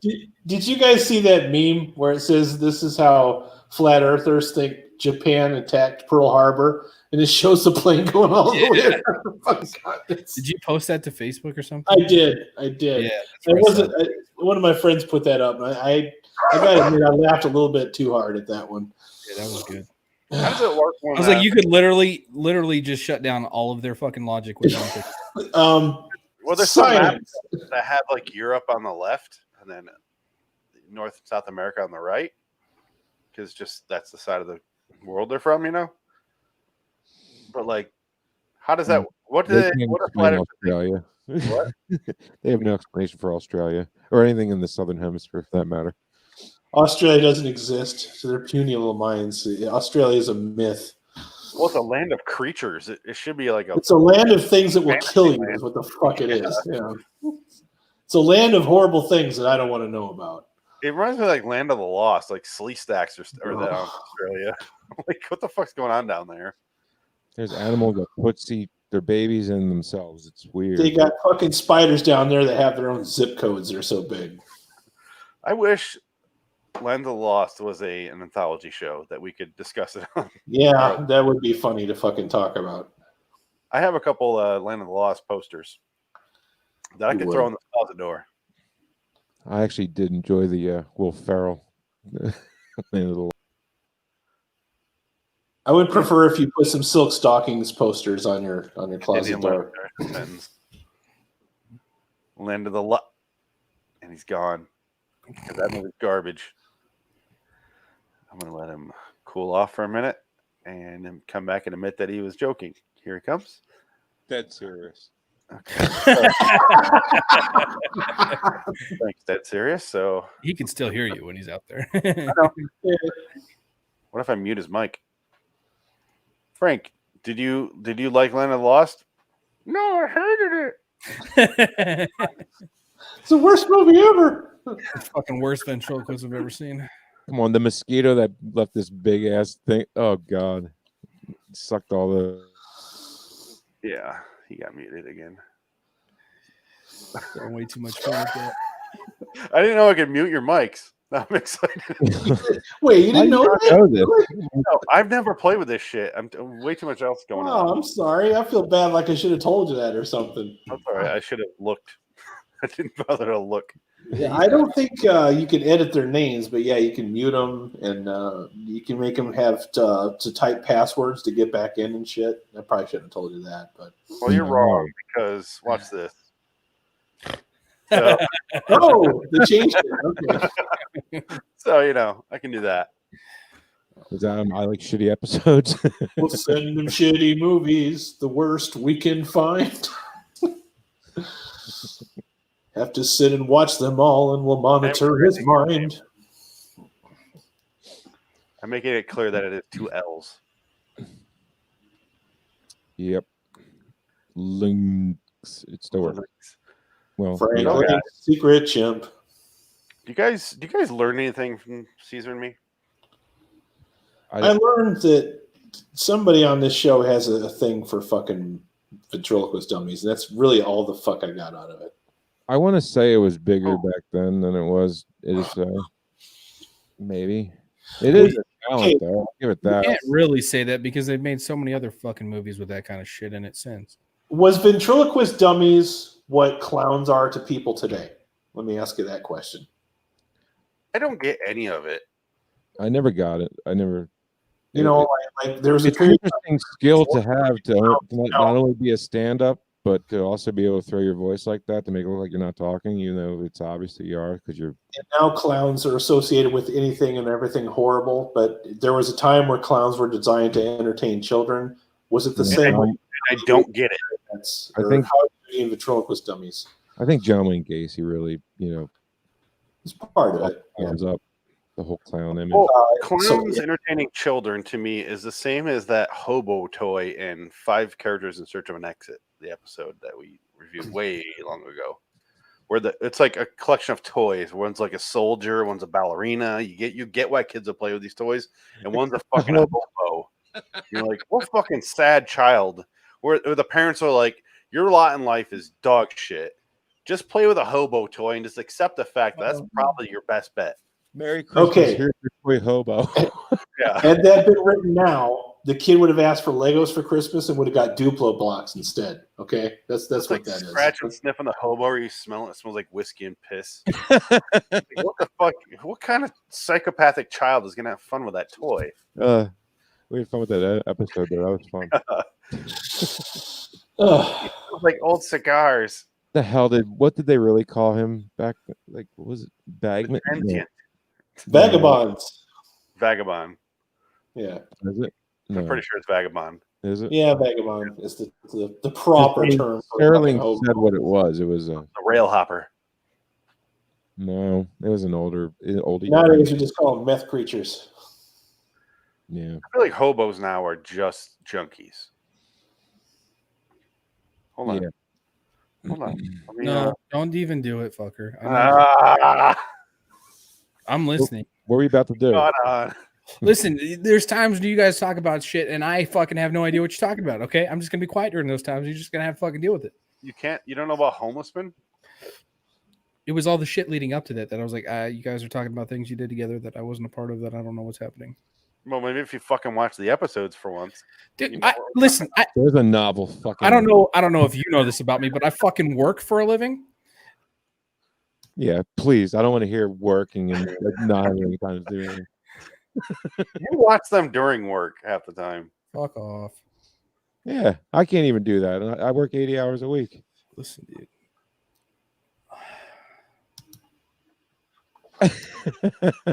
He removed himself. He just turned his camera off. Yeah, he removed himself. That's about as good as you can get without actually leaving. See, is that? Yeah, that's funny to me. Yep. I'm here for Frank's entertainment. I'm enjoying it. Good. Nice app. What is that? Who is that? With the what? Adam's. Facebook. Yeah. Profile picture. That's it. Yeah. That is the. How do I get one of those? 2020. How do you put an avatar on there? I was just wondering, like, oh, where's that come from? Okay, if you go to the little dots on the little right corner, like the right corner of your picture on the bottom left, you can change edit audio avatar, and you can upload up to like 6-7 pictures. Cool. There you go. Naturally, pick some fucking pedo bullshit. Me as a child, you fuck. I know. I had to. All right, hold on. I'll find something better. The kid looks like he's trying to be Homie the Clown. Oh, I can't fucking delete it. Oh, there it goes. More money, more money. More money. Get this fucking spam out of my face. Don't think so. Homie, don't play that. So, Caesar and me. There we go. I learned. Ooh, spooky. I just want to watch the episode it ended at. Yeah, me too. I want to watch that kid go on a murdering rampage. That's because that's what that was leading up to. Rob will get around to it in season 8. I bet you. It reminds me of like a TV show that has like this incredible finale, and you're like, why did I have to sit through 18 awful episodes to get to this finale, which was all I wanted out of this whole season? I'm looking at you, Punisher season 2. And I'll leave it at that. I'm not going to spoil nothing for people that haven't seen it, but all I wanted was a whole season of the finale of Punisher season 2. Did they cancel that shit? Probably because season 2 was dog shit. They canceled it after season 3. Season 2 is fucking terrible. It really is. Season 2 had promise. I liked the direction it was going in, and then season 2 took all that and said, nope. They did the same exact shit with Daredevil, and that's why it was canceled. No, Daredevil was solid all the way through. I actually like that. Oh, that's actually what I was talking about. Sorry. Yeah. When you said Punisher, I was thinking of Punisher on Daredevil in season 2. Yes. The actual spin-off series, Punisher season 2, skidded off the rails. Daredevil season 2 is what I was like, okay, I don't know where we're going with this. Yeah. Season 3 brings it back. Does it? I don't know. I had problems. Season 2 for me of the Daredevil was too much dialogue, not enough punchy. Well, season 1 is way too much punchy. Where you're like, oh, calm the fuck down, show. Yeah, but they were doing shit that was fucking creative, like as far as the dialogue was at least good, though. I'll give it that. I did like that one guy from Idle Hands as Froggy. Yeah, he's great. He's fun. Like him. Yeah. Good actor. Good character. Anyway, Caesar and Me. Caesar and Me. Don't watch Not to be mistaken for Mac and Me, which is a way better movie. And then Marley and Me is total dog shit too, literally. Agreed. Me, Myself, and Irene was great though. Oh no. Marty and Me. Me, Myself, and Irene's good. Dude, the fucking scene with the cow in the middle of the road, I was in tears. The other day I was pissing. And I was thinking about that scene in Me, Myself, and Irene when he just had sex and he pisses and it goes like all different ways. Laughing so hard. Yeah. So all your piss went different ways. Big bottle of Afterglide and shit. Yeah. And a fist. Wasn't it? That was I love that movie. It wasn't for me. Good shit. That's a fun movie. It was the last Fairley Brothers movie I really enjoyed. This is the part where you're going to get a shit. Sons were black and really I know, but we talked about Caesar. What the fuck else is there to say about it? It really is, man. We're reaching at this point. This and the puppet leads him astray in the most boring fucking way. Let's do this. He goes back to he has an interview for to be a gig at a club, and he goes back later and robs that place, and he's like, make sure you tell him if you get caught by the night guardsman that you were supposed to meet Mr. So-and-so after dark and in the office, blah, blah, blah, blah, blah. And, Jansen just saw his name. Nice. And then that fucking thing happens because obviously it happens where he's like, who are you? The old guy. It's always like a 75-year-old who, what the fuck is he going to do with a 3-ounce flat plate in his hand? Yeah. And Rod really likes to, make the jokes with the security guards, doesn't he? TV security guards. TV security guards come from the same temp agency that hires the Walmart greeters. Okay, it's the same temp agency. It's the same types of people. The only The only you just saw mine. Yeah, the only security guard I like in Twilight Zone is the one from Miniature, where he's just like, this character's fucked. And but he goes back. He tells the security guard, "I'm supposed to meet Mr. So and So after dark." And he's like, "He went home 45 minutes ago." He takes forever to say that. And he's like, "Okay," and leaves with the money. It was so odd. Like, robbery. Once he finds out that the dude's been robbed, not for nothing. Why would that be in the paper that quickly? Yeah, it's in the paper like the second it happened. Like this is the internet. Yeah, it's like Printer's Devil paper wrote it. Morning edition. Yeah, exactly. All right, fuck it. I'll go. Who wins in a cage match between Jonathan and the fucking guy from the Lucky Charms cereal box? That's what I want to know. Place your bets. The immortal cartoon icon, or that one? Yeah. This guy? Me Lucky Charms. Well, one of them is immortal and a leprechaun, so probably going to go with that one. Have you seen the movie Leprechaun? Come on now. Over the guy who folded at. Hey, were you there? I know. No, I wasn't there. I didn't. Tell them I wasn't there. I wasn't there. Oh, minority. No, The whole time I'm watching, I'm thinking, he should probably just join the Irish mob. And then as soon as he folds under questioning, I'm like, no, that's a good thing I didn't suggest that. Yeah. He folds over like modest questioning when they're like, "Where were you yesterday?" That's all they said.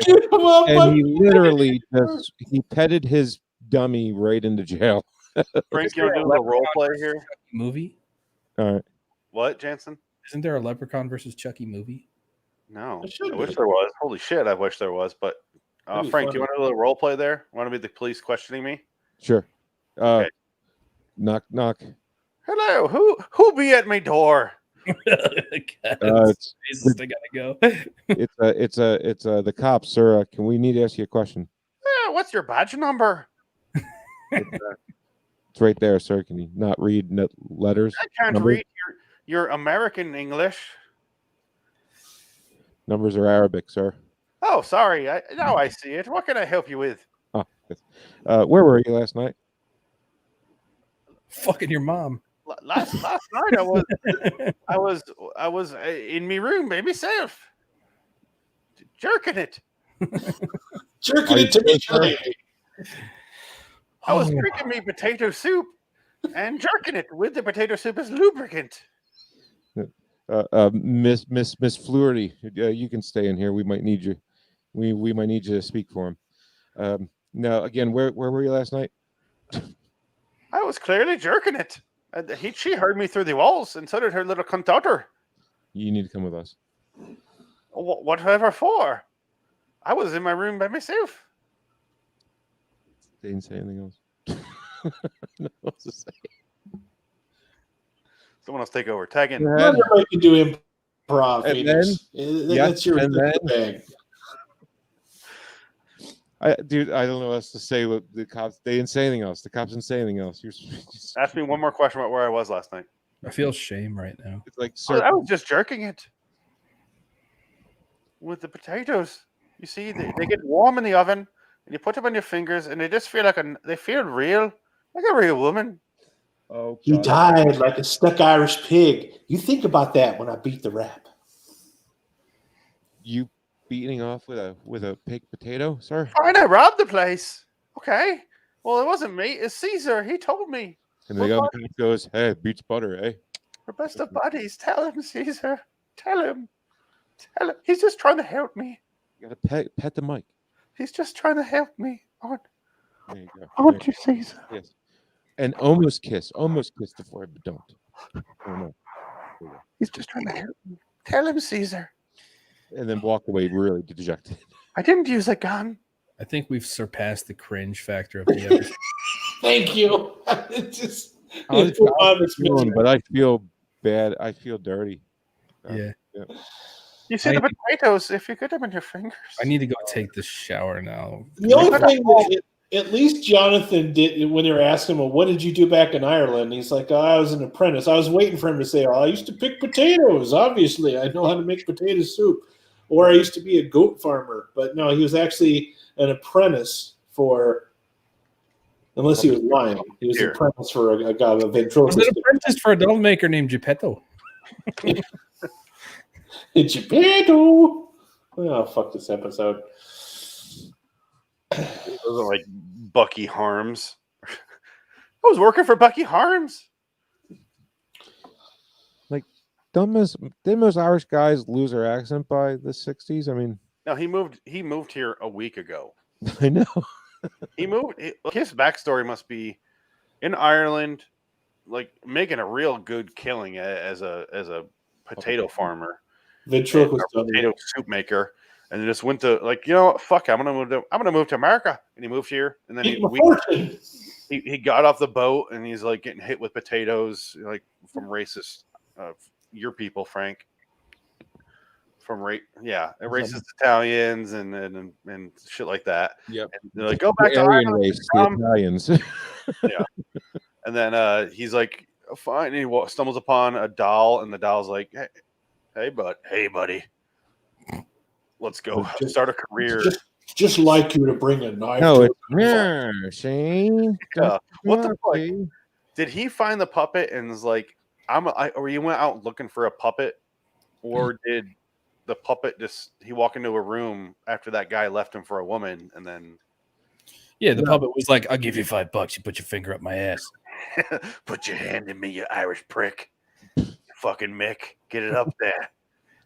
Well, he was a puppeteer apprentice.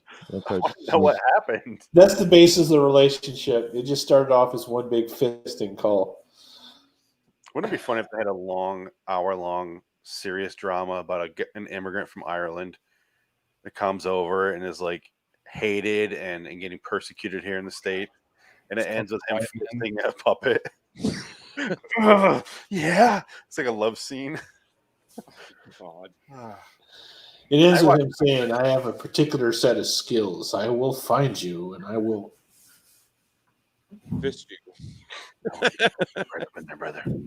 Well, I don't know why you turned into the Hulk Hogan there at the very end. I mean, yeah, I guess not everybody can just straight up fist another person. You know, you do need to learn. Well, not everyone has easy access to a Hampton Inn. That never happened. Or a 50-gallon drum of lube. Caesar. Oh my Caesar and me lube. Should we leave? We should leave. Yeah, fuck you, we should leave. Yep. And on fisting. Yes. Take our leave. Fisting. Plug time. Jensen wishes to plug, apparently, reddragonsradio.com. Adam wishes to plug, RaidersOfTheLostFlix.com, and on YouTube for movie reviews and pop culture discussions. Frank wishes to get plugged in Hampton. And for hours and hours. Oh, and also in the Sports Car Podcast, Way Off Topic Radio Podcast. Phoenix wishes to plug, LIWstudios.com for all of our videos and podcasts from Loitering in Wonderland. Send us your Twilight Zone thoughts in writing or audio to loiteringinwonderland@gmail.com or tweet us at LIW.